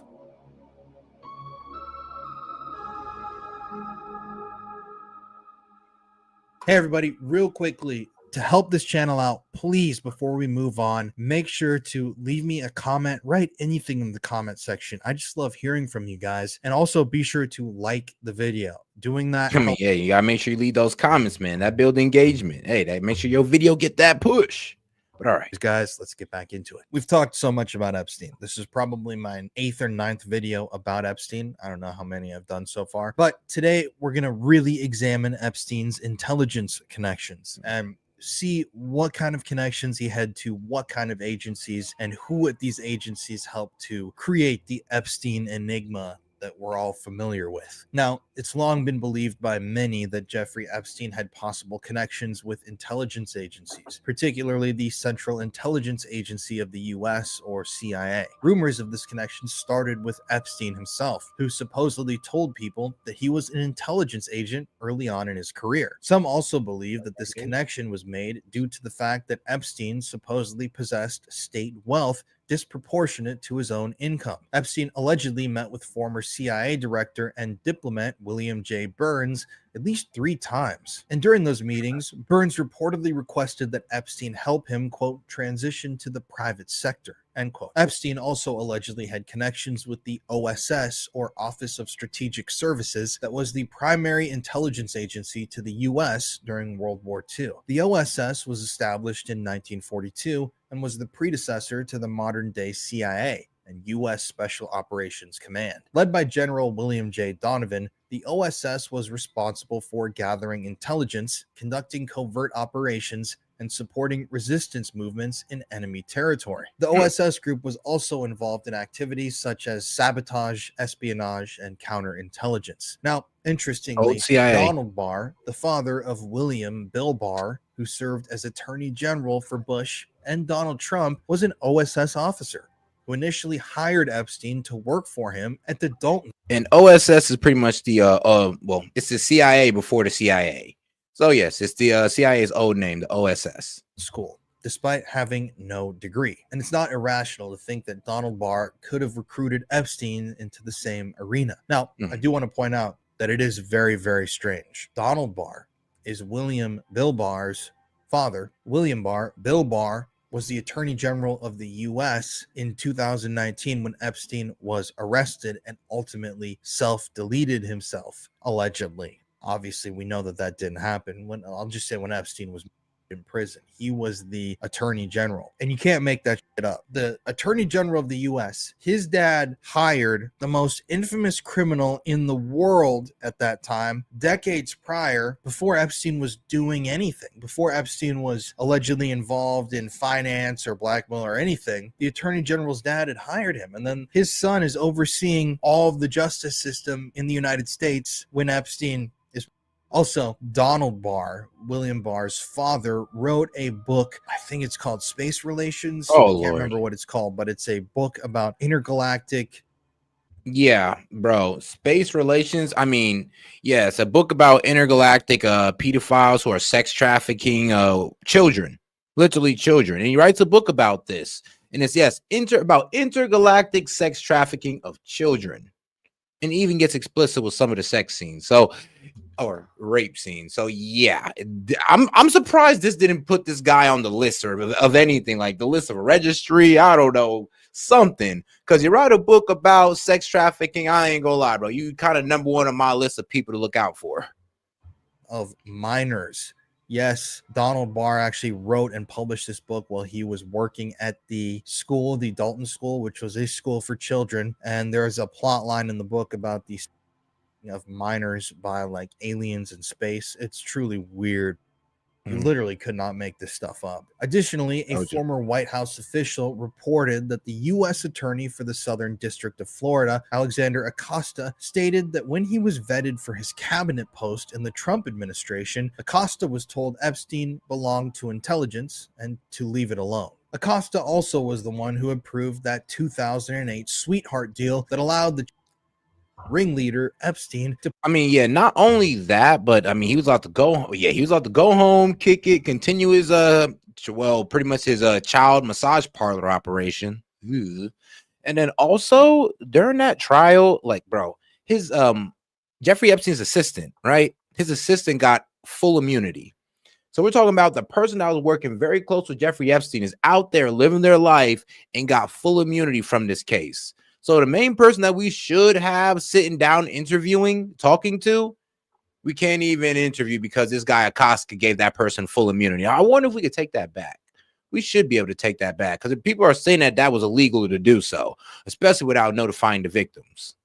Plead guilty to a single state charge of in exchange for a federal non-prosecution agreement. Obviously, we could talk all day about that too, and how this agreement was incredibly bizarre, and it basically said that we know that you had co-conspirators, but we're never going to prosecute them if you sign this, and we're not going to bring this to like this big trial, and we're not going to do this and this and this. And Epstein was given a comfortable suite in jail where he could use his laptop and conduct work and business from his jail cell. He was also allowed to go to Israel well on bail and return back to the U.S. to go to prison. I mean, it's just the weirdest situation you can possibly imagine. Like, dude's like, bro, go to a jail cell, do some work, walk out the jail cell, go home, you know, do some heinous crime, and then then take a trip to Israel. Let's take a little trip to the Middle East.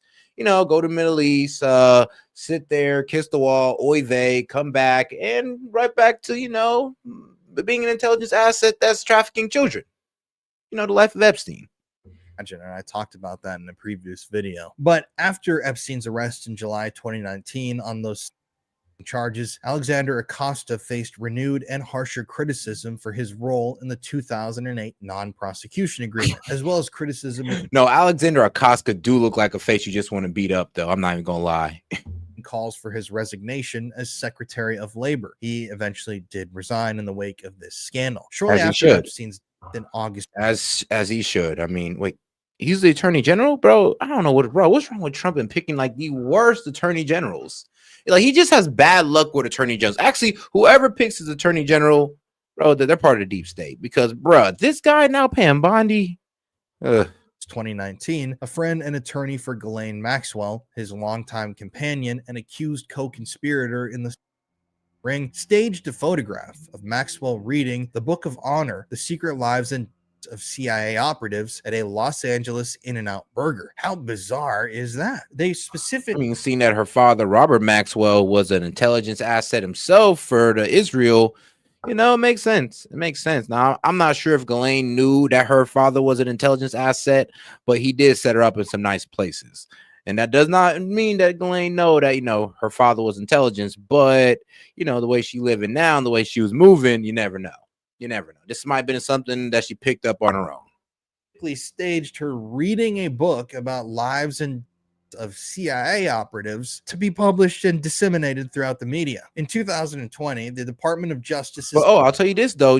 Just like her father, Ghislaine Maxwell destroyed a lot of lives of women. And if you want to know what I mean by that statement, well, Ghislaine Maxwell's father, Robert Maxwell, when he died, bro's company was exposed to being all fraudulent. He was embezzling money. It was built on loans on top of loans. He left people without a retirement, without pension, and just died like that. Just screwed over a whole lot of people.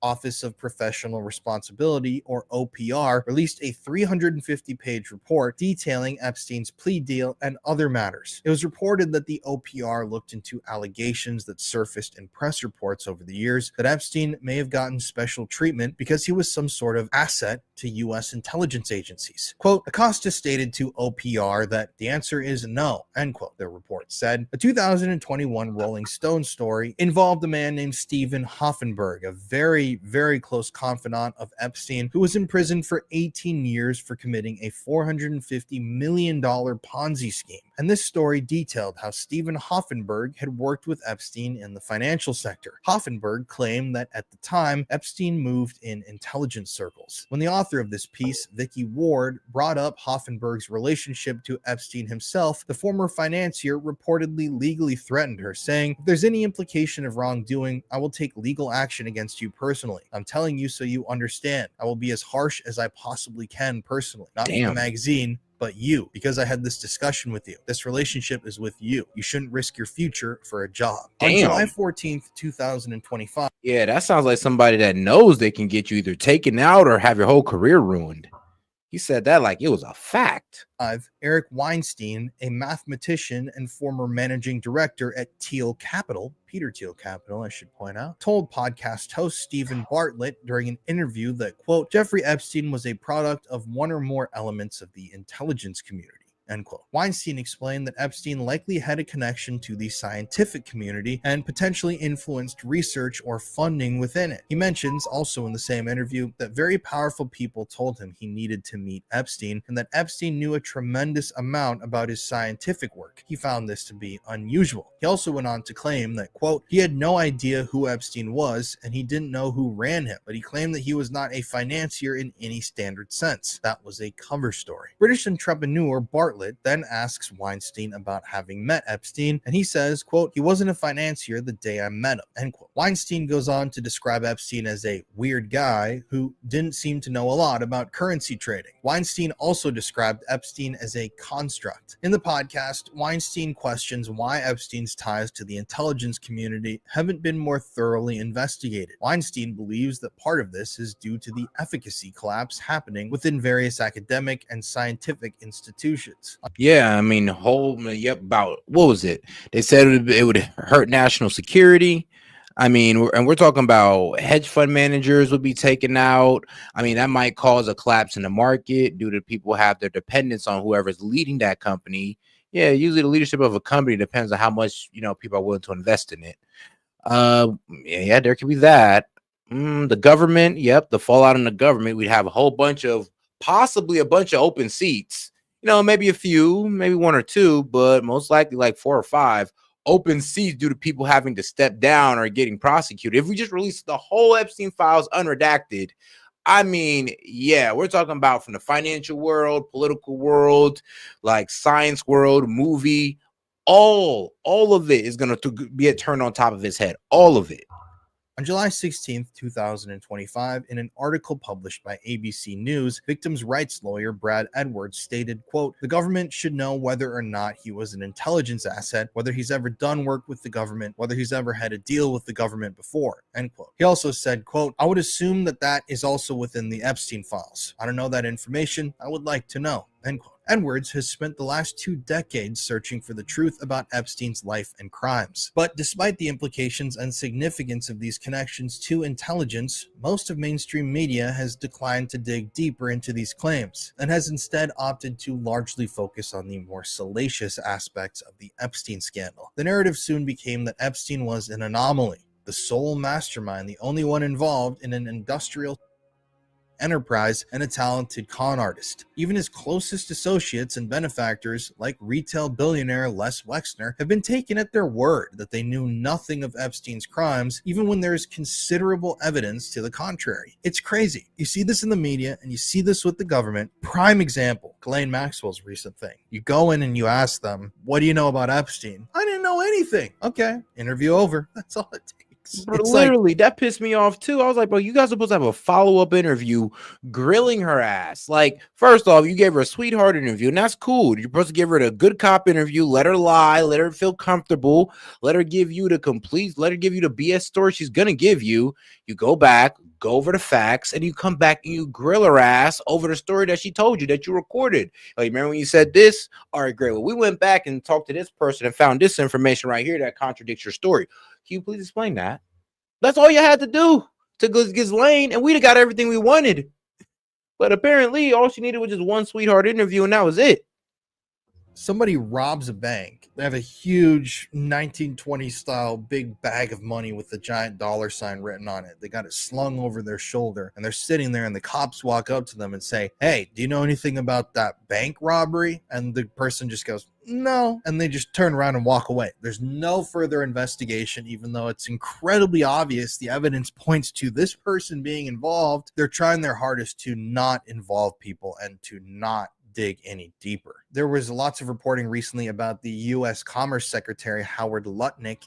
You might know the guy. He's got a kind of a distinctive look. He actually went on the record and claimed that Epstein was blackmailing people. This is an active government official in the U.S. right now. I'm just going to read you from this article that was published on ABC News. Asked by the New York Post's Miranda Devine on Wednesday's Podforce One podcast whether high-profile associates of Epstein knew of his behavior and just ignored it, Lutnick said he believes, quote, "No, they participated. They participated. That's what his MO was. Get a massage, get a massage. And what happened in that massage room, I assume, was on video." Lutnick said, "This guy was the greatest blackmailer ever," end quote. Lutnick, Epstein's former neighbor, said he believes Epstein may have traded alleged blackmail videos for a lesser prison sentence in the so-called sweetheart deal. Quote, "I assume way back when they traded those videos in exchange for him getting that 18-month sentence," which... Well, I mean, videos on who, though? Like a Casca? Like, Bill Barr? Like, who? Well, Donald Barr? Like, who? Because, I mean, hey, if he slipped the video to a Casca and his Casca hitting him, like, I'm about to send you to jail for, like, bro, like 25, 30 years, right? Like, rest of your life. And he looks at Casca in his eye, just slides him that little disc and be like, watch that and call me tomorrow. Casca watches it, sees he gets caught doing some wild stuff. He calls Jeffrey Epstein, like, "So, yeah, bro, hey, man, my buddy, my dog. So, bro, how you feeling about, you could get in and out of jail, just to keep doing what you're doing, and we just sweep this under the rug, man. My bad to disturb what you're doing. Like, you never know." Like, God forbid. Allowed him to have visits and be out of jail. I mean, he's a serial... How could he get 18 months and be able to go to his office during the day and have visitors and stuff? There must have been a trade. Now, remember, this is still in the article. This is just crazy. It's all been a big hoax, Trump told reporters in July. It's perpetrated by the Democrats, and some stupid Republicans and foolish Republicans fall into the net. And so they try and do the Democrats' work. Lutnick, in his interview with Devine, described Epstein as gross. "I say to him, massage table in the middle of your house? How often do you have a massage?" Lutnick said. And he says, "Every day." And then he gets like weirdly close to me. And he says, "And the right kind of massage," Lutnick said. So that's just going to point out that there are actual people in the US government right now, trusted people in Trump's world, that are saying Epstein was a blackmailer, which is in complete contrast with what Kash Patel, the skeezy little in charge of the FBI, has to say about Epstein, where he says there's zero. Yeah, Pam Bondi and Cash Patel gotta go. Like, one, Cash Patel was talking the most ish before he got confirmed. This man completely sold us. I mean, bro, this man done failed just off all the promises that he made and that he completely failed on. I'm still waiting for the 24-hour declassification like haul or whatever that he said he was gonna make. Like, the man made all the promises in the world. He made us oh so excited for him to be FBI director because he made it seem like he was going to come in there like a wrecking ball, bro. Like, he was just going to come in there kicking in doors and releasing files. But no, he came in there, kicked in the doors, and helped them redact the files. Like, come on, bro. And then with the Charlie Kirk assassination, failed that one. I mean, Thomas Crooks, failed that one. Like, bro, what else is you failing? Zero evidence. There's not a shred of credible evidence that Epstein tried a single person or even had a operation in the first place, which is just mental. Along with the United States intelligence agencies. Oh, yes. And then the pathetic rant on Twitter, on X, about, oh, stop calling my girlfriend a honeypot. You're hurting my feelings because it's obvious that she looks that good and I'm not the best looking guy, but you don't got to point it out. I'm like, yes, bro. Yes. Yes, your girlfriend's hot, and it looks like you're a honeypot. I ain't gonna lie, bro. You don't look like her type, bro. We're trying to do you a favor, Cash. You are being used as a honeypot, bro. Instead of Fang, it's this lady. I can't really tell you a commonly female Jewish name. I'm sorry, I can't. But yeah, that's pretty much what's going on there. Epstein was alleged to have connections to several foreign governments as well, including the governments of Saudi Arabia, Israel, and the United Kingdom. During the 1980s, for example, Epstein used an Austrian passport with a false name and a Saudi Arabian residence. The FBI found this passport in a safe after searching his home in Manhattan. Here's a news clip. New details today on financier Jeffrey Epstein's fight to get out of a federal lockup as he faces charges. Two of his accusers faced him at a bail hearing Monday, and we learned more about what was found inside of his home. CBS 4's Mola Lenghi is covering the case in New York City. In a safe inside Jeffrey Epstein's Manhattan home, prosecutors say they found piles of cash and diamonds, plus an expired foreign passport with Epstein's picture, a fake name, and residency listed as Saudi Arabia. They Wow. also discovered new photos of... I'm sorry, that just sounds like an Israeli spy. Because, I mean, bro, all these Mossad guys, they mostly do their operation where? In the Middle East. Infiltrating where? In the Middle Eastern countries. So the fact that he had a passport, an expired one from Saudi Arabia, I mean, yeah, that's a bit concerning. Leaning more towards the Israeli asset side. Nude and semi-nude, plus bank accounts totaling over $500 million. All reasons the government wants Epstein to remain in jail until his trial. Certainly anybody that keeps thousands of pictures of children in his home is somebody that I think could present a danger to the community. This supposedly was during the time in which Epstein was working with Saudi Arabian businessman Adnan Khashoggi, who obviously you may know from being heavily involved in the Iran-Contra affair. Khashoggi is one of the most notorious kind of intelligence, deep state bad guys that has ever existed.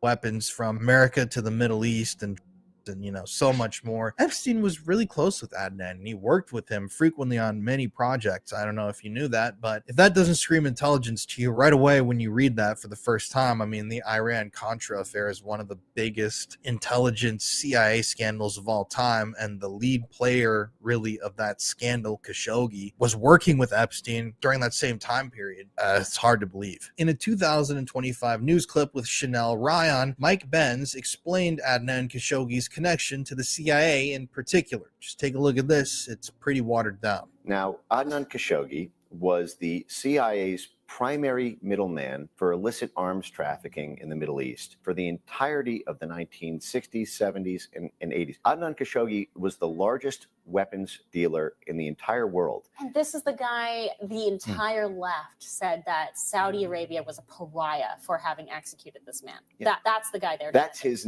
uncle. So Jamal Khashoggi is Adnan Khashoggi's nephew. But the Khashoggi family is deeply involved in CIA and military and diplomatic affairs all across the Middle East and NATO. Adnan Khashoggi was the main character in the Iran-Contra scandal of the early 1980s, right when Jeffrey Epstein was his personal asset shielder, his money laundering, financial fixer, exactly. So Jeffrey Epstein gets a fake passport at this time. Alleged Saudi Arabian. Yes, And then a listing of residence. allegedly also an Israeli passport too, right? So I know that allegedly. there's 3 passports or so that were found, 3 or 4 passports that were found in the safe. I don't know what the other residences were, but the fact is the Adnan Khashoggi affair with Iran-Contra was Khashoggi working with the Central Intelligence Agency and the U.S. National Security Council, hiding this all from Congress because Congress had passed this thing called the Boland Amendment, which prevented the whole purpose of this Iran-Contra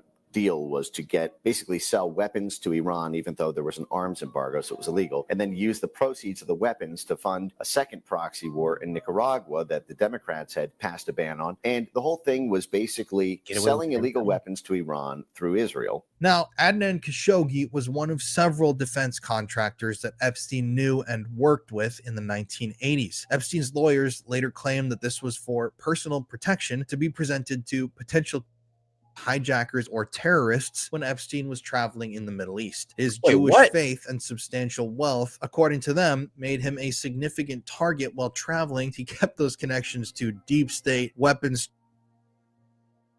kind of evil individuals, just to protect himself. Epstein also was allegedly very close with Crown Prince Mohammed bin Salman, or MBS. At the time, the sudden rise of MBS was highly controversial due to his orders that were given to Jamal Khashoggi, a political Saudi journalist who openly criticized the Saudi government, who was a resident of the United States. Keep in mind that's something too that the U.S. doesn't really care about. A U.S. citizen was a journalist, if you've never heard the story of Jamal Khashoggi, I would highly recommend looking into it. There's security footage of him walking into a building and a bunch of Saudi Arabian guys walking in after him. And then they all come out carrying little boxes or suitcases. I can't remember what it is, but it's essentially what they believe was he was in that building.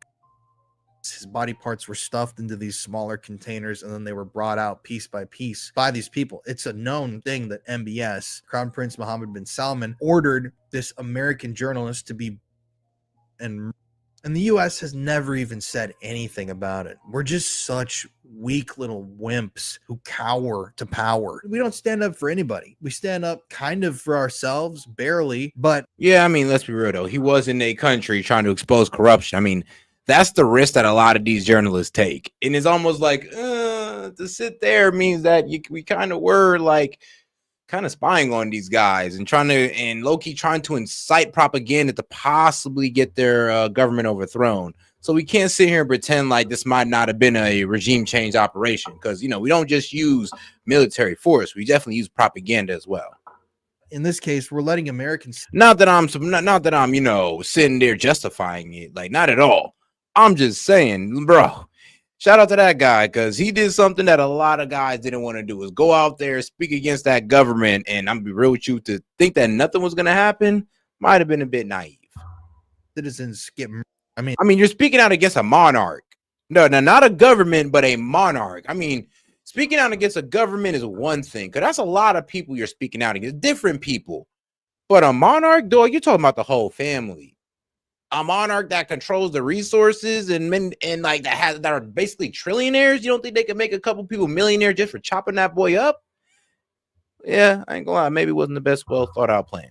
And multiple American citizens in the Israel-Palestine conflict that's going on right now. Haven't said anything about that. Of course not. So, but back to Epstein. You see, on November 7th, 2016, Epstein flew his private jet to Riyadh, Saudi Arabia, as documented by aviation data. Then he returned to Paris on the 9th. There are two major events that could have been related to Epstein's 48-hour trip to Saudi Arabia that were revealed in the news at that time. On November 8th, the day after Epstein landed in Saudi Arabia, Crown Prince MBS MBS bestowed Chairman of the Joint Chief of Staff, Joseph F. Dunford Jr., with the Order of King Abdulaziz, a civilian award for distinguished service to Saudi Arabia. The second, though, was Jeff Bezos. On November 9th, so Epstein was already there for a day, and he would be there the rest of the day before leaving the next day. MBS, Mohammed bin Salman, allegedly held a meeting with Jeff Bezos, several Amazon executives, and 2 Saudi ministers. The Saudi press claimed that they discussed fields of cooperation and investment opportunities available to the kingdom's Vision 2030, the Crown Prince's signature economic initiative. In a nutshell, this vision was that Saudi Arabia would be moving away from being oil dependent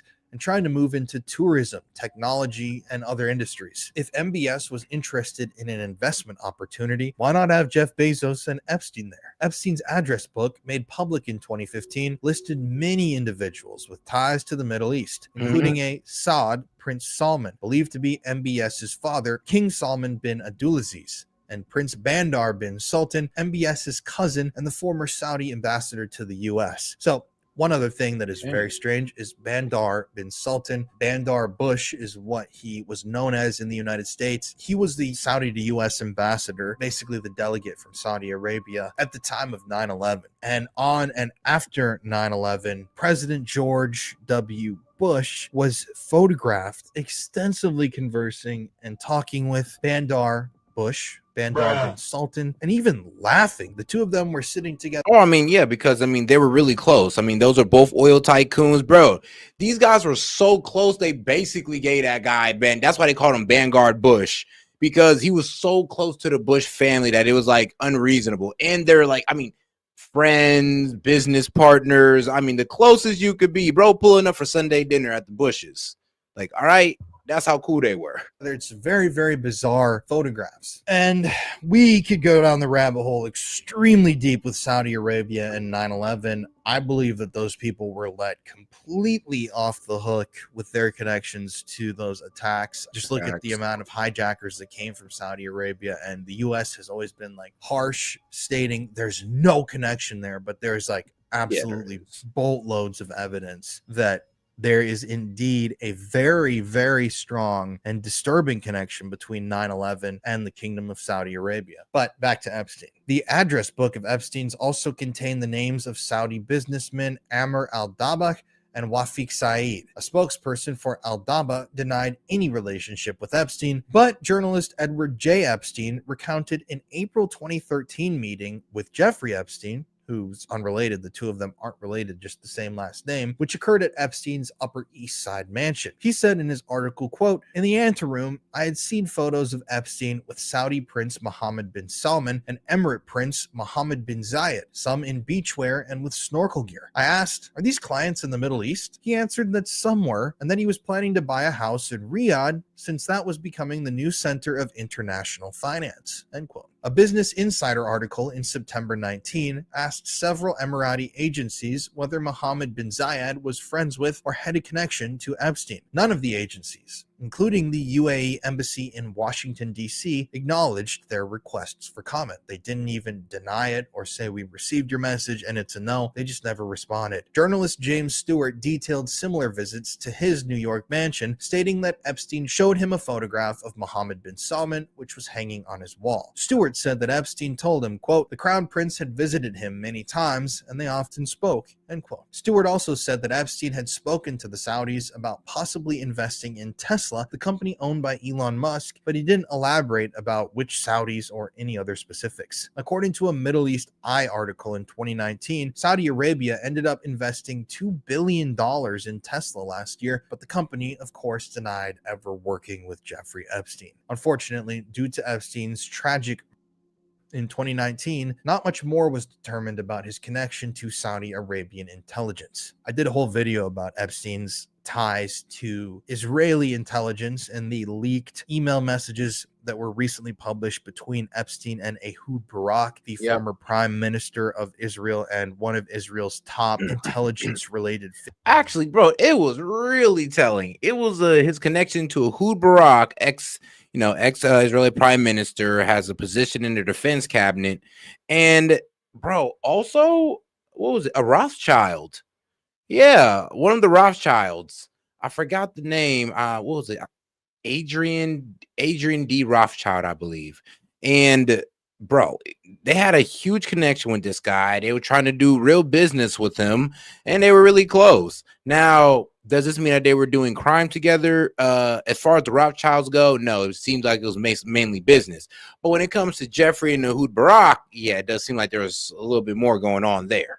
Figures from all of Israeli history, but we do need to cover some of this stuff again because it is pretty important. Now, Epstein was also accused of being an intelligence asset many times over of the Israeli government, and that's because he was one. U.S. journalists Dylan Howard, Melissa Cronin, and James Robertson linked Epstein to the Israeli Mossad in their book, Epstein, Men Tell No Tales. They relied for the most part on the former Israeli intelligence officer Ari Ben-Menash. According to him, Epstein's activities as a spy served to gather compromising material on powerful people in order to blackmail them. According to the book One Nation Under Blackmail, Volume 2, written by Whitney Webb, I highly recommend you read both volumes of that book. They're very long, but very enlightening. The 1990s saw a proliferation of Israeli espionage activity in the United States that targeted the highest levels of government all the way up to the White House. Now, there was wiretapping. There was wiretapping of White House phones by the Israeli government for the purpose of gathering blackmail, and that's recorded, and that did take place. But it's also important to keep in mind that Epstein himself had been visiting the White House at that very same time where he allegedly courted the president, Bill Clinton. I just did an episode about that recently, and other influential White House officials, congressmen, and senators. Former Israeli intelligence official Ari Ben-Menash has alleged that Epstein's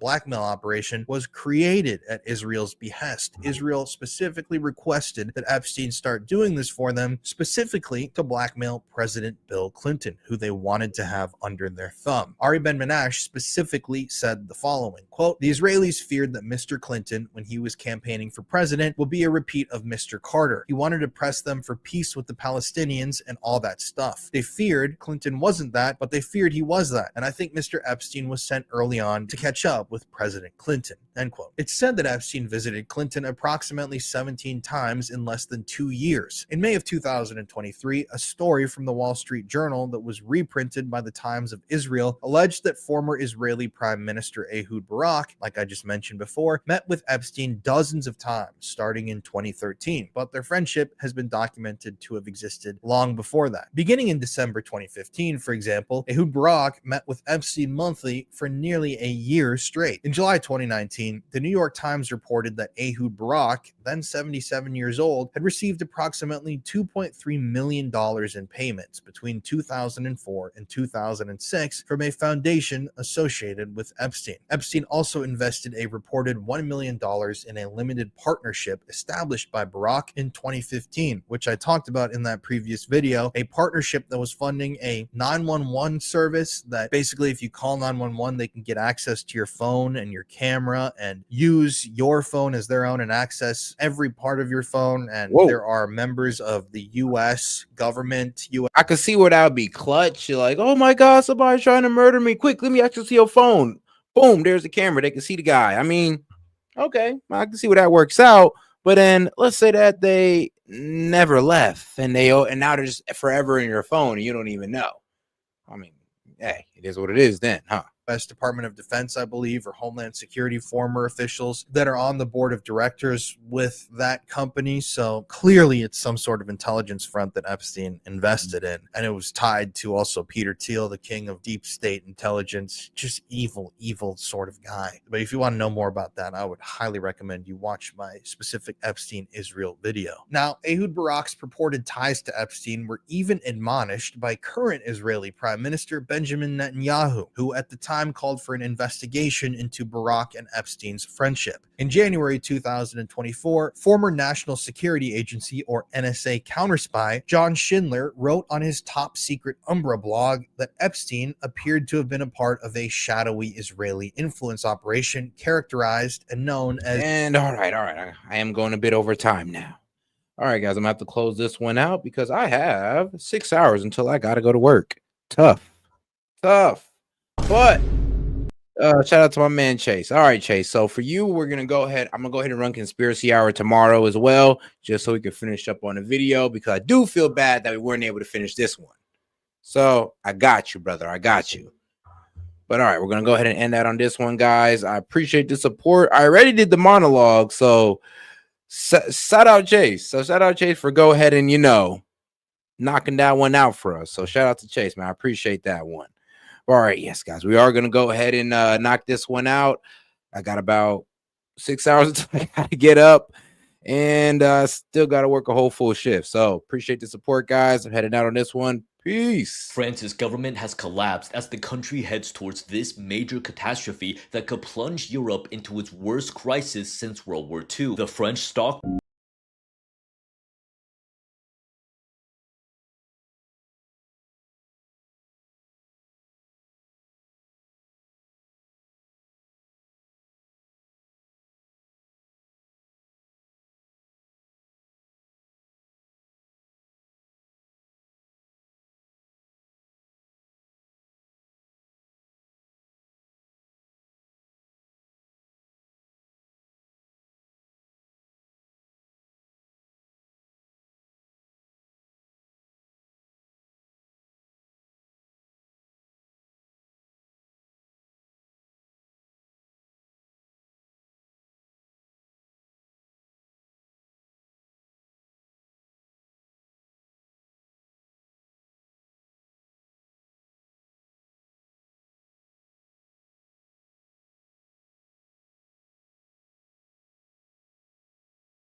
of knowledge must be able not only to love his enemies, but also to hate his friends. It sounds almost blasphemous in a world where we're taught that friendship is sacred and hatred is poison. And yet there's a profound truth hiding in these words that most of us are too uncomfortable to acknowledge. To love your enemies requires seeing beyond the surface, recognizing the humanity in those who oppose you, finding understanding where instinct demands rejection. But to hate your friends, that's the more difficult task. It means being willing to stand in opposition to those you care for when they are wrong. It means refusing to let affection blind you to falsehood. The person who seeks knowledge cannot afford the luxury of unconditional agreement. They must be willing to challenge even those ideas that come from beloved sources. They must recognize when loyalty becomes complicity, when friendship becomes an echo chamber. The pursuit of knowledge demands that we see the world and the people in it as they truly are. And sometimes that means loving what hurts us and questioning what comforts us.